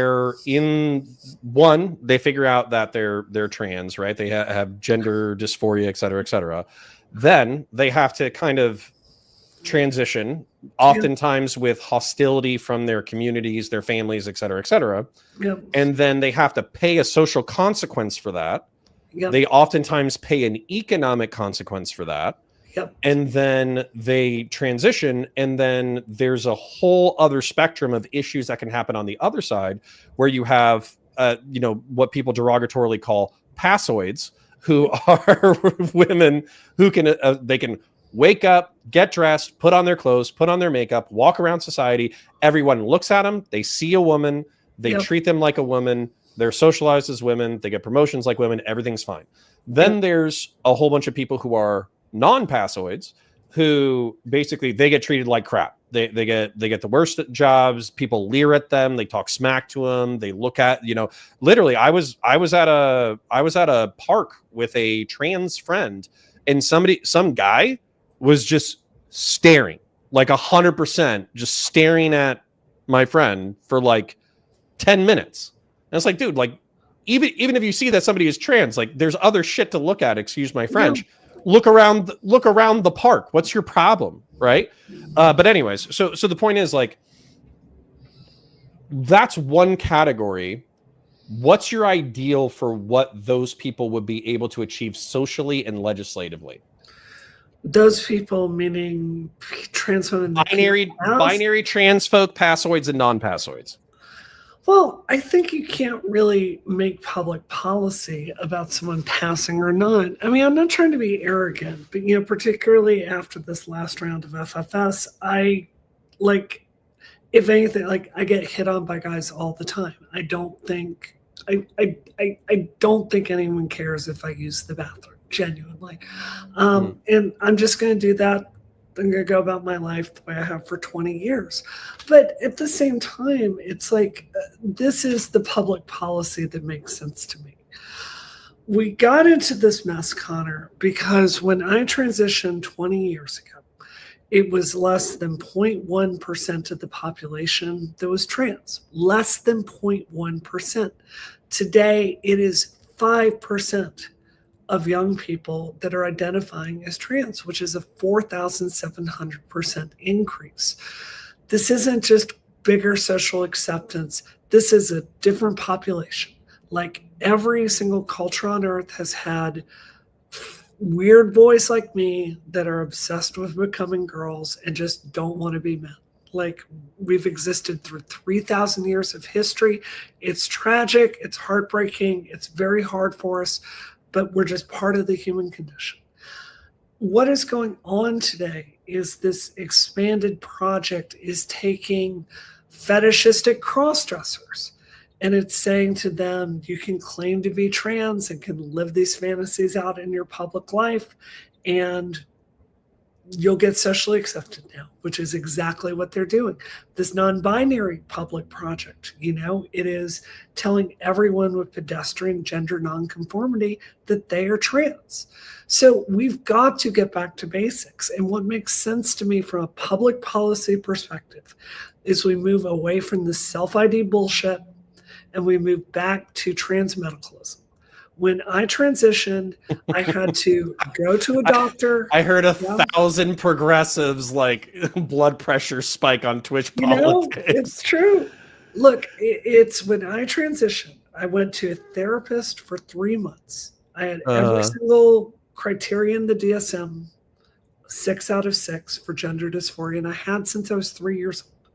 And I spent 3 months. I went and I got on hormones. And I went to an endocrinologist, and I started moving through what we called the Benjamins back then. It was a medical pathway to change genders. And I think if you're not on that medical pathway with safeguards in it by clinicians and doctors who will have their license taken away if they're just rubber stamping everything, that is how you make women's bathrooms safe, because everyone in those bathrooms is going to be on anti-androgens. And when you're on anti-androgens, you can't get erections. It's very, very difficult. So, which is relieving for an actual transsexual and very stressful for a sex pervert. So I think I heard I was going to ask, so I kind of heard 3 categories in what you're talking about. So I heard you use the term transsexual. I think that I understand that was a classic term that was used in order to denote a certain like medical meaning like a decade ago or two decades ago.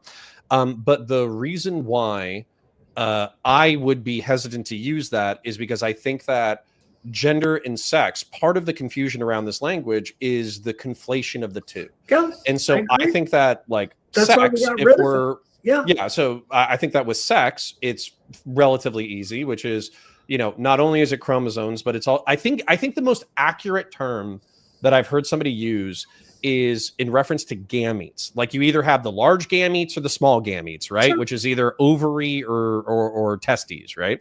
And so even if you don't have those things, you were probably designed through your chromosomal layout to have those things, even if there's some kind of issue, right? Sure. So if we use that as sex, who has the different gametes or who has the different chromosomes, then when it comes to gender, we're talking about how we express ourselves, and we have correlated behaviors that correlate with sex, but are not necessarily one-to-one with sex. And so the common examples that everybody brings up are like wearing high heels or makeup or, putting rouge on your cheeks or something like that, right? So anyways, the point is that while I understand that transsexual is communicating something the way that you're using it, I would almost want to use binary transgender, because I think that communicates it's one person. It's one person who's something, and they're trying to be something else. Yeah, right. Sure. But my point is, I've thought so much about this, Connor. It's not that I'm trying to be mean to non-binary people. It's not that I'm trying to disrespect them. It's that I'm saying our political projects are just different. It's just a different mission. I went 20 fucking years without talking about being trans. I don't like talking about this stuff. I don't like it being something people know about me. I just wanted to move on with my life. I got married. I had a job. Like the last thing I want people to know is that I used to be someone I can barely even remember at this point, who is miserable. But the thing is, my mission to blend in and to be invisible to the point I can is fundamentally different than someone that wants to destroy the gender binary. Well, and so that kind of brings us to the next question of the other 2 categories. So you mentioned fetishistic cross-dressers, which I do have a meme about, and then and then there's also non-binary, right? And so let's just do fetishistic cross-dressers first, I guess. So when it comes to fetishistic cross-dressers, people have joked about it. I think that the joke is pointed, though. They oftentimes use the term AGP, which is from the, autogonophile. Well, you're saying it's not the same thing? Not the same thing. Okay, well, the reason why I think these terms have been correlated and used as an insult for fetishistic cross-dressers is because they basically say that there's a sexual arousal to becoming a woman and being the object of sexual desire and fantasizing about yourself being sexually coveted, but not as your current sex or gender, but as the opposite sex or gender. But you're saying we're not talking about the same thing. So how would you differentiate those concepts? Boy, are we about to get into Blanchardism on our show, Connor? Okay, sure. Let's do this. It's going to be fun. Although maybe we should be doing this on Dollcast, but yeah, let's do it. Okay, so look, fetishistic cross-dressing has nothing to do with transsexualism. Okay, it's a completely different thing. Someone literally has a fetish for putting on women's clothes and masturbating in it. They don't want to transition. It's just a different thing. Okay. So these people aren't even trans in your estimation. They don't have gender dysphoria. They do not have gender dysphoria. They enjoy being men. They just. So why? So who are these people and where are you seeing them? Are they on social media? Are they activists? Who are they? The thing is, fetishistic cross-dressers used to be mocked. Like, you remember this on TV like 20 years ago. It's a joke, right? Most men, like, they see being female as a punishment. They see it as degrading. So it's just a completely different code in the DSM. Now, autogynephilia is something different.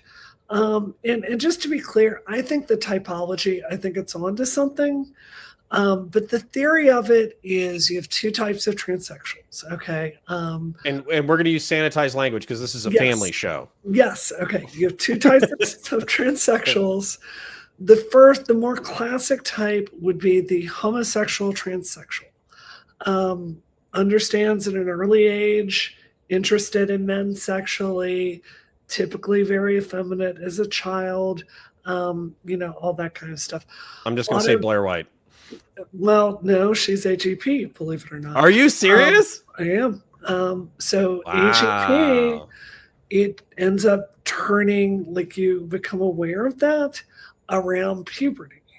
And you start getting really aroused at the idea of being a woman, and dressing up and cross-dressing is sometimes part of that. And there is masturbation and that kind of stuff that follows. AGPs are almost always into women. And so it's a really good bet if a trans woman has a woman partner that she would be more on that AGP end of the spectrum. If a woman has if a trans woman has a woman partner or a trans partner, it's a really good bet she is more on the AGP side of the topology. Well, in Blair's, I know you're saying that Blair is AGP, but Blair did have a male partner for a long time. Some AGP people do have partners. It's not a hard and fast rule. Now, as I've been doing Dollcast, to be clear, we have extensively talked about this because Taff and Sky both consider themselves AGP. I myself, I've had some, I've more fit the HSTS typology. Understood at 3 years old, into men, don't date women, never cross-dressed, all that kind of stuff. But I also, I understand the fantasies. I certainly had that at puberty of being with a man as a woman. I'm not going to tell you I didn't have that. It just wasn't the primary reason I transitioned. It was social. So all of this is to say, all these categories and phenomena are kind of mixed up together. And I don't think the typology is 100% true. I think it's onto something, but I think it's flawed. No, and I mean that's sociology for you. Is you can point towards something, but it's not always going to be accurate. Okay, so you're not even saying so. Further differentiating. Sorry, it gets complex, but obviously this is the hot topic of the decade, so we might as well dig it out anyways. So You're saying when you're using fetishistic cross-dressers, you're not even referring to AGP at all. You're referring to men who are capitalizing on gender confusion in order to carve out their own niche in the socio-politisphere. Yes, and I personally believe a lot of them, because we dismantled medical safeguarding, I personally think a lot of them are using this to go on hormones, and they're finding they don't like it because it upsets their sexual function, which is the entire reason for their behavior. I think a lot of the maladjusted trans women you're seeing out there that are very male-coded are actually fetishistic cross-dressers. That can be, especially in the Twitch and YouTube political scene, that can be almost, you just said something that would have been like effectively a Twitch panel death sentence 2 years ago. And you would have had 2 or 3 Republicans or libertarians step back and just be like, all right, this is their battle now. And you would have had 4 or 5 liberals or progressives dogpile and smack you with an elbow. Now, the reason why, though, is because you mentioned this self-ID. So so in your estimation, we've used this term repeatedly, so I'm just going to use it again, even if it's insulting to the people we're talking about. Are fetishistic cross-dressers using self-ID as a shield through which they can gain a kind of like, they are above reproach or criticism regardless, no matter what their behavior is, because you can't question how they identify, and for the sake of protection, they're identifying as trans for the purposes of the conversations that they're involved in. It's 100% happening, Connor. Do you who do you think of when you're thinking of this? I have one like TikTok lady that I'm thinking of. But who are you thinking of when you're talking about this? What is that reality star Josh? What's his name? That's out there pretending to be a trans woman. Do you know who I'm talking about? No. Josh Brolin, Josh Allen, Josh Hartnett, Josh Shapiro. No, trans creator. All right, I'm gonna Google Josh trans creator. No, Josh trans influencer woman. Faked being trans. Yes, former Bachelor contestant. Yes, what is his name? Yes, Bachelorette alum Josh Sider. Okay, so this guy, I'm sorry, is the most obvious fetishistic crossdresser in the world. So look at these pictures of him. Okay, yeah. First of all, he dude looks wearing awful. makeup. He looks, yes. He looks good as a dude. He's got a whole. He's very attractive as a man. He clearly enjoys being a man. He works out. Like, look at those muscles. Like, trans girls don't go to the gym that much, for starters. But then start looking at his outfit. He understands how to do eyeliner better than I do. Like, he's got like outfits that de-emphasize. Hey guys, I'm gonna. Thank you to the 80 people who are hanging out with us cross-platform, like the stream, all that kind of stuff. However, you are already sticking with us so far as we're talking, and so I'm going to give you psychic damage. Okay, we're going to do this real quick. So I'm going to share Mr. Josh Sider, and again, this isn't too big of an insult, but I think that you're being descriptively accurate. This is a guy who is wearing, he's just wearing makeup and women's clothes in public, in my estimation, for attention. Yeah. So, okay, so Josh Sider is this person. Are we sure that this isn't just for like social media clout? Are we sure that it's deeper than that? He's saying it's a joke. But Connor, I'm telling you, I've run into these men. Like, you don't understand. He's very committed for a joke. These men seek out trans women today. Uh-huh. So I'm aware of these men. And okay. Like, I'm just telling you that this is a fetishistic crossdresser, in my view. Okay. Trans woman who goes to rest. Do you know, just because we might as well dig into it, we're here anyways. Do you know, literally all I had to type in was trans woman who goes to restaurants TikTok. And it's Lily Tino. Lily Tino, yes. So how? And again, I'm kind of inviting you to skate on thin ice. However, how do you feel about Lily Tino? I don't know.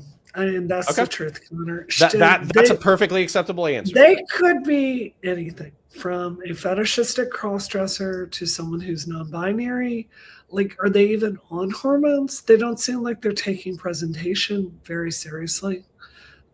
They seem to really enjoy attention. So, the truth is, and negative attention. Yeah. I don't know.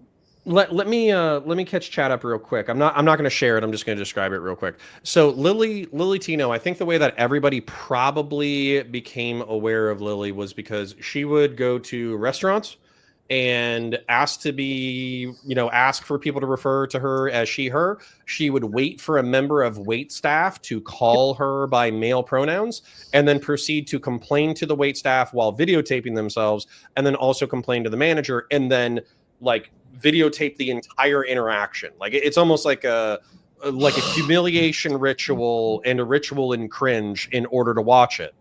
And so basically, that's how Lily Tino got social media clout. And she's also done let's just say one of the things that I watched on Chud Logic was the fact that she talked about, in metaphorical terms, using candy at Disney surrounded by other people. She was talking about trans surgery and how trans surgery happens. And it's like, why that venue? Why are you educating people on TikTok about trans surgery using metaphors while around families and children? It's very weird. So anyways, the question, you said you don't know, so I respect that answer, because obviously the gatekeeping is kind of what gets people into trouble. But I guess that's my question is, we've talked about these categories to what end?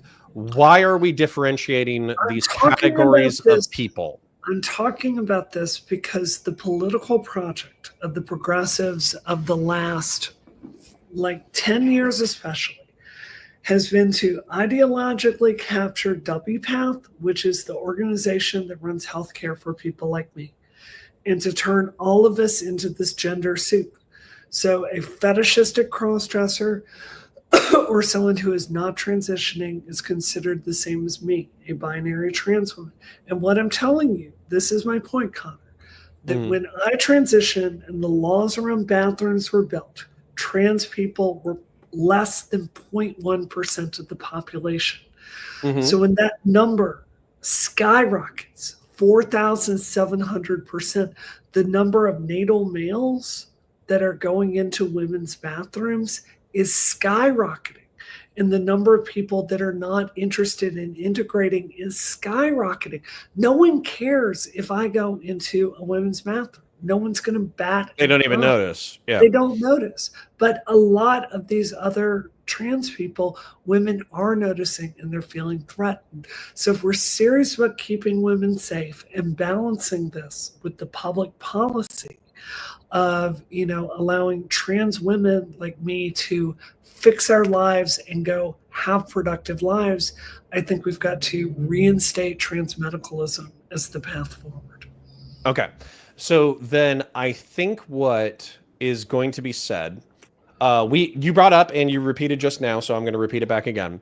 A decade ago, 2 decades ago, or whatever, the trans population was less than 1%. And let's face it, conceptually, it was more within the binary mode of thinking, right? Yes. We've talked about fetishistic crossdressers who you have delineated from AGP. Yes. They are their own category. We've brought up a specific example. And what I'm repeating back to you, just so I understand it, is the fact that they are weaponizing the self-ID rhetoric and philosophy in order to use it as a shield to weaponize their identity to just gain, I would say, pretty much attention is what I would say.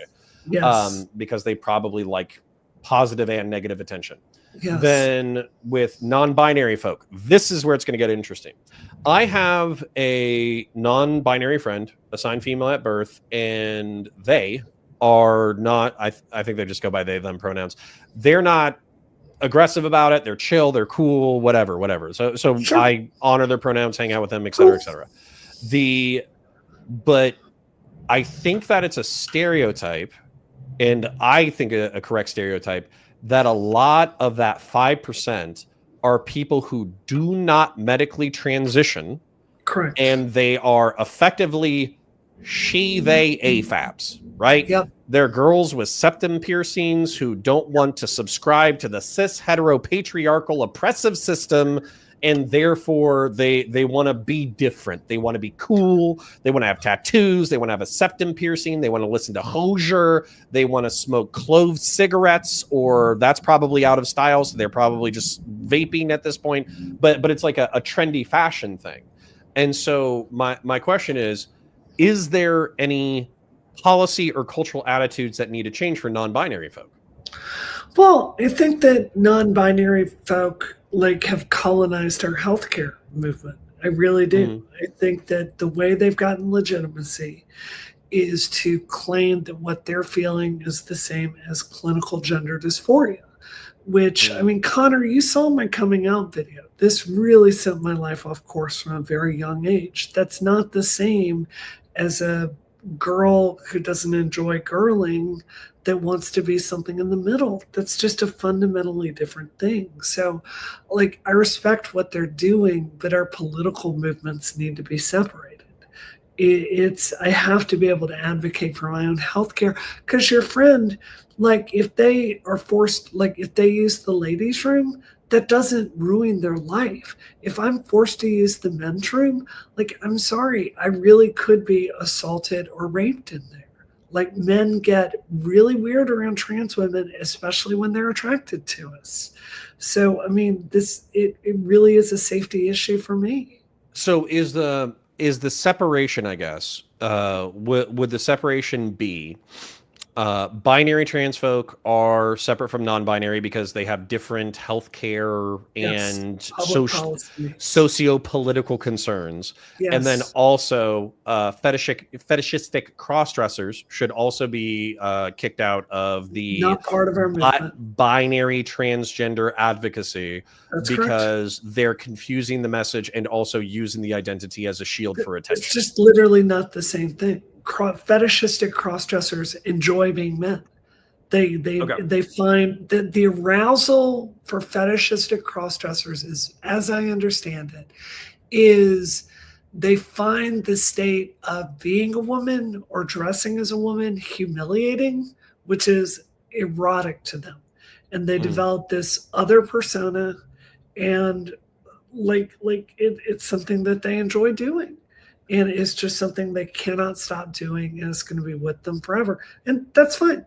No judgment. Look, I'm into dudes. There's nothing sicker than being into men, heterosexually. That's gross.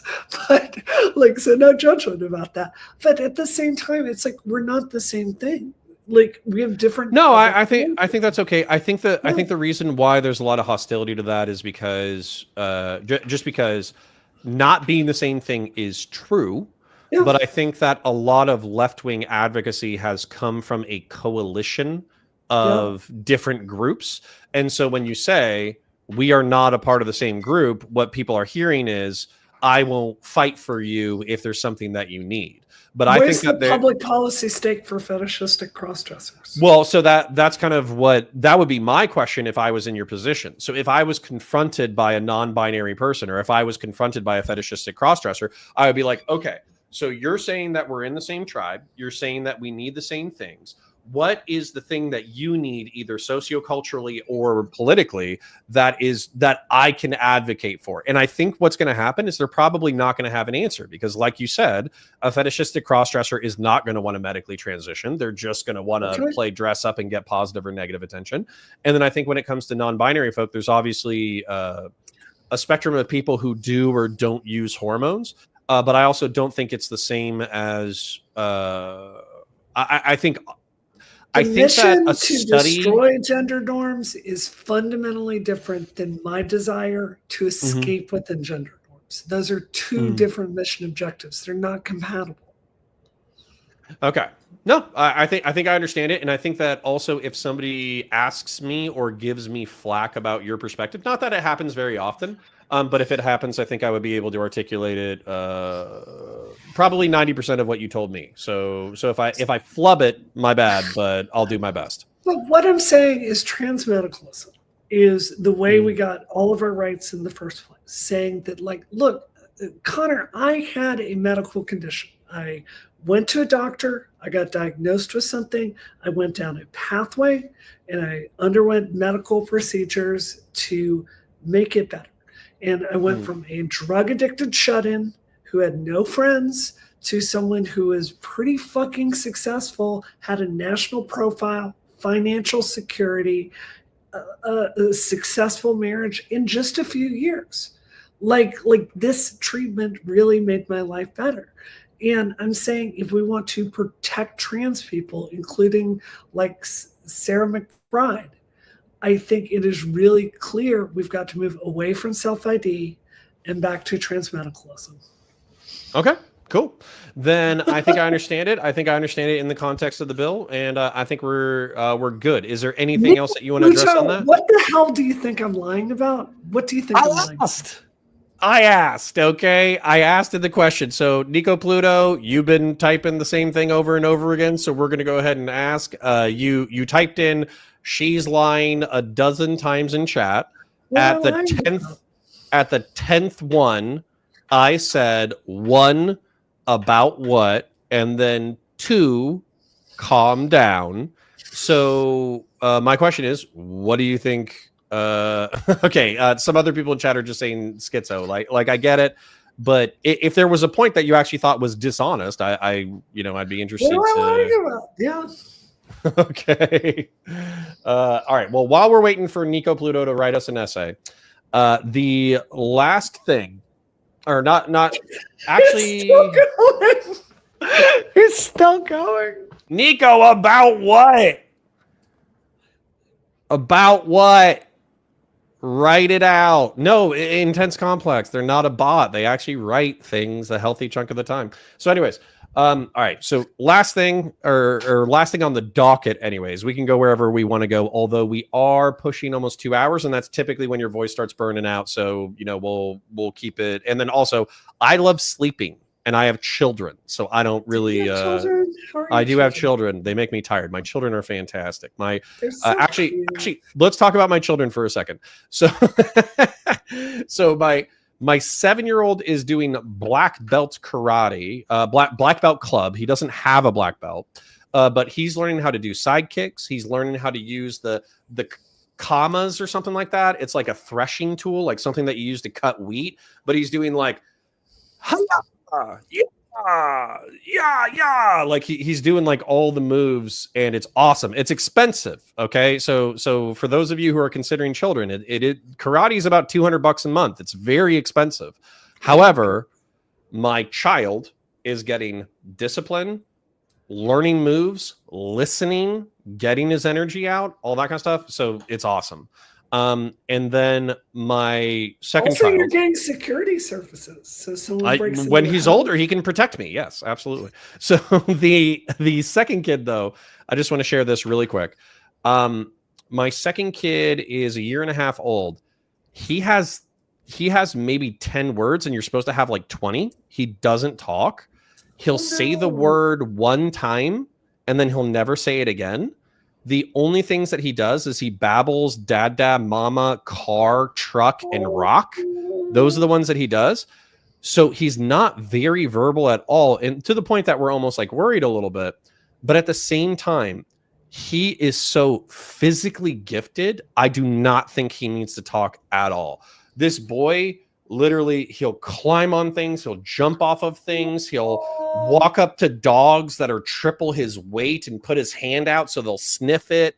I'm trying to think of what else he can do. But basically, imagine a NFL player linebacker physicality shrunk down into somebody who's only 1 foot tall and nonverbal. And that's my second son. Oh. So yeah. Of all my friends with kids, I think your kids are some of the cutest. I genuinely mean that. They're up there. My family. Yes. My wife and I are very proud. Well, last political thing on the docket. Okay. So I want to go ahead if you want more. I want to go into one more thing, which I think you're going to agree with me. So this is something we talked on the panel before. I would love to know your opinion. So sure. Someone showed me a form this week for like by some well-meaning elementary school teacher. And it was a form for 8-year-olds to fill out their gender identity. And it had like 50 things here: boy, girl, they, them, trans mask, trans femme, all this kind of stuff for an 8-year-old. And I feel so strongly like gender diverse kids are going to exist and we need to support them. But this entire political project of confusing kids about their gender just needs to die today. And it doesn't need to be in schools. Don't talk about this. Don't bring it up. Just like support those kids. Like no one needed to tell me or evangelize any kind of ideology for me to know what was wrong with me. I knew.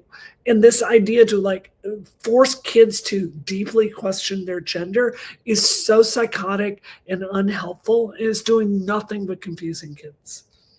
I think, okay, so here's my real shut answer. Yes. 95 to 97, or actually 95 to 99. 95 to 99% of kids are going to be cis and binary, right? Their gender identity is going to match up with their sex, and they're not going to be perfectly masculine, and they're not going to be perfectly feminine, but nobody is, right? Like I have some attributes that are feminine. No, your wife is perfectly feminine. She's very feminine, but she can cuss up a storm, and she can talk mad shit. She can talk shit like a 2006 13-year-old video gamer. She is wild. But anyway, she's great. So nobody is perfectly masculine, perfectly feminine. I think the main thing when it comes to gender diverse kids, right? Let's say less than 5% are non-binary or whatever, even if this is social contagion and it's going to reduce over time. At 8? No kid is non-binary at 8.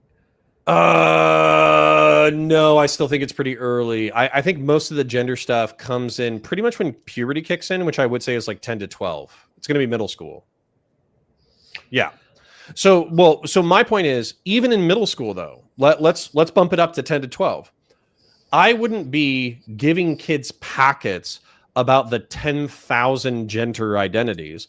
I would literally say, hey, most of you, and this would be in a sex ed class, most of you have vaginas and ovas or whatever, and you're going to be girls, right?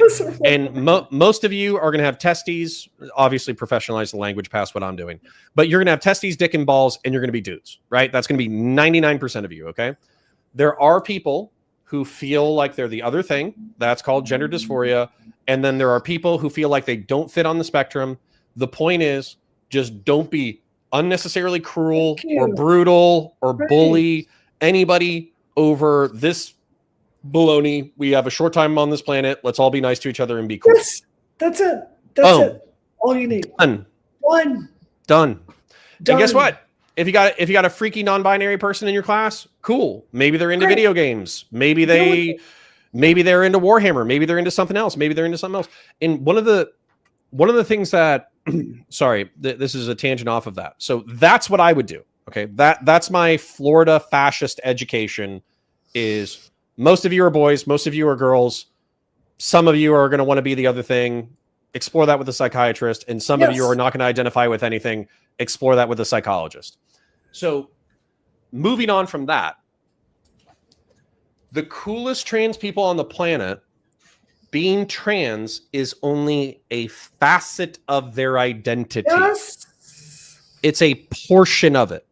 Yes. Okay. So I was born this way. I felt this way. I transitioned. Now this is my job. This is my social life. These are my hobbies. This is what I do. This is what I'm interested in.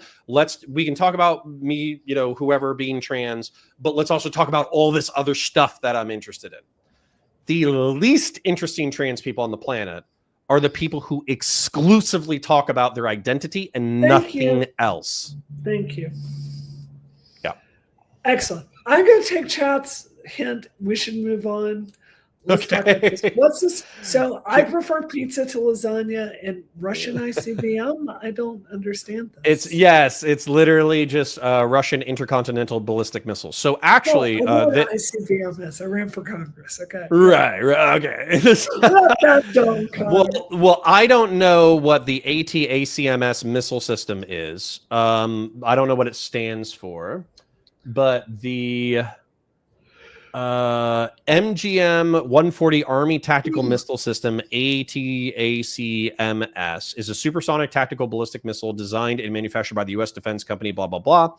And the reason why this is relevant is that it's a very large, long-range missile that the United States provided to Ukraine, and Ukraine used to attack Russian air bases and military bases that were... Yes, but it's going to get dicey in a second. That they used in order to attack Russian bases that were used as staging grounds for the offensive in Ukraine. Okay, so this was actually heavily criticized by anti-Western imperialist pundits for being an escalation of the conflict by selling Ukraine long-range missiles. Okay, these got used within the past few weeks. It would not be more than a month. So the last thing that happened, though, is Russia used ICBMs, so missiles that are capable of flying to the United States, to strike into Ukraine, and they just did not load the nuclear payloads that they could have loaded into them. Yes, this happened today. What? So... yeah, so last night, Russia took 6 nuclear-capable intercontinental ballistic missiles, and they dropped them in Ukraine, basically saying, hey, we could nuke Ukraine right now, but we're not. Yeah. Right, but your reaction is the entire reaction of the international community, because it's like, now what? Like, okay. I don't see this in New York Times. What I could send it to you. Russia ICBM strike. So I got Reuters, I got ABC, I got I got New York Times 4 hours ago. Putin escalates threat to the West with new ballistic missile launch. Okay. So, but anyways, the point is that they did not use the payloads they could have used, and also they did back channel this to the United States before they did it. So they're not so reckless that they just did an ICBM strike without telling us first, because if they did an ICBM launch without telling anybody, then we would have been like, oh shit, is this like the nuclear holocaust? Let's launch missiles and find out. That is insane. That is crazy, man. God, I don't even know what to say to that. Well, I think so. So here's the thing. So Zero Fucks and Eben both kind of correct, and I did see this in the article as well. They're mid-range ballistic missiles. They're not technically ICBMs, but they're still in the same class as missile, and they're nuclear capable. But at the same time, it is basically a warning saying like, hey, we could nuke you if we wanted to. But that's been true the entire time. Yeah. So all right. So you're saying that you're kind of flabbergasted, not sure the way to take it or the way to move forward. What I would say is that if Trump is as good of a negotiator as he says he is, okay, then we need a negotiated peace in Ukraine. I don't think Ukraine has the military capacity to take back Donetsk, Luhansk, and Crimea. I think even if they did, they would be fighting a Russian insurgency campaign for the next decade or two, and it would exhaust their military and destroy them logistically and destroy them spiritually. They would basically be fighting a war on terror against Russian insurgents for the next 20 years. Yeah. So how about instead of wasting all that time, energy, money, and blood, why don't we freeze the borders where they're at? Ukraine gets Zaporozhye, which is currently under Russian control, and it's the sphere of influence around the city of Kherson. Matter of fact, I'm going to pull it up on a map. Yeah, let's look at this. Yeah. So Google Maps, Kherson, Google Maps. Then I will also pull up the current Ukraine war map. Sorry for the dead air, guys. Ukraine. Come on, Connor. Let's get I'm going. sorry. I want to educate my population. I want to educate the people while we're talking about politics and drama and trans stuff. I want to do everything. No trans stuff next week. I don't care if like Trump puts out a death. We got the cattle cars all lined up. We're shipping off the trans people. You're like, oh, I'm a passoid, whatever. Ukraine. They're on their own next week. We'll figure it out. Okay, fair enough. Hey, look at this bearded guy over here. Hey, what's up? How are you now? That's Connor. Here, let me finish that stream. Connor. Let me finish Hey, that stream. Connor. Let me finish that Hi. stream. No way, Frank. So, all right. So let me share. And my screen kind of sucks for this. So Yeah, Bree is in a hotel room. Not just any hotel room. Brianna Wu stays at the Hilton. nice. Okay. So this is Ukraine. And if you can approximate it, this is it's very small, but if you get the vibe, this is Ukraine. The red is Russian controlled territory. It's basically a crescent shape around the eastern part of Ukraine and down into Crimea. So this is Connor Gigabrain IQ 3000 level time. Here is Kherson is, I believe it's here. Yep, there it is. And Kherson is basically the Dnieper River separates Ukraine into two halves. All of this is currently controlled by Ukraine. Here's Donetsk. Luhansk is, I guess it's to the north. But yeah, there's Luhansk. And so these are the two territories that are in dispute that are majority Russian. Then here's Crimea, which is the naval war base that everybody, that Russia definitely wants to control. Yeah. Here is Zaporozhye, which is a territory that's currently controlled by Russia, but is actually a sphere of influence around the city of Kherson. And it's fairly, if I remember correctly, it's fairly rich agricultural grounds, and it's culturally important to Ukraine. Ukraine has taken this territory named Kursk because it was very poorly defended. This is actually Russian territory. And so the Ukrainians took Kursk, and they're now launching. Look how close Moscow is, by the way. Oh, that's so cool. Yeah, they could literally drive and get to Moscow in like 10 hours. But anyways, the point is that they are doing the offensive missile launches, and they Russia counterstriked with the RBMs or the ICBMs or whatever. But what I would tell Ukraine if I was Donald Trump is you get back Zaporozhye. The Russians get back Kursk because that's their historical border. They will keep what they have in Donetsk and Luhansk. They will keep Crimea. I know you don't like it, but it is what it is. And then Ukraine is allowed to join the EU for economic benefits, and it's allowed to join NATO for security benefits. And that's it. That's the deal. So Russia will hate the EU deal. They will hate the NATO deal. But they're going to have to swallow that bitter pill because basically they created this by starting this war in the first place. And then Ukraine will have to swallow the bitter pill that they are just not getting Donetsk, Luhansk, and Crimea back, which is realistic because I don't think they can take it back militarily anyways. Does Ukraine get nuclear weapons after this? Because it seems like not getting Not if they're a part of NATO.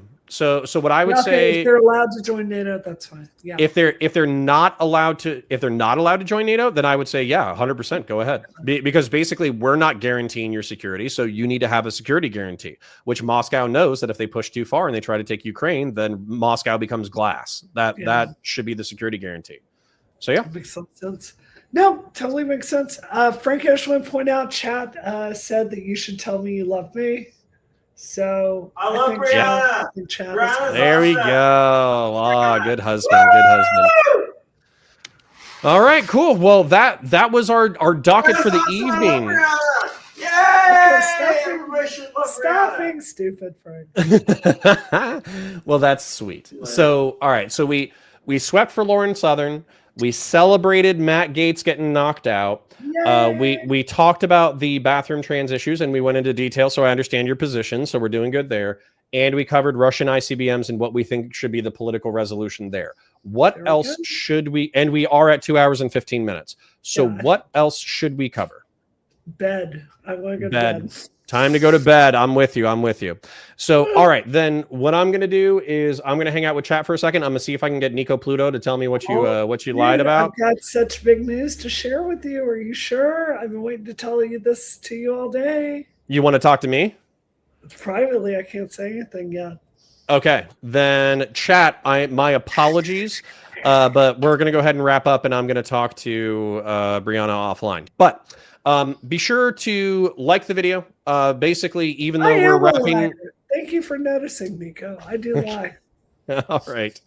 So like the stream, even though we're wrapping up, it'll let other people know that they're in the algorithm. They can catch the VOD, they can check it out, et cetera, et cetera.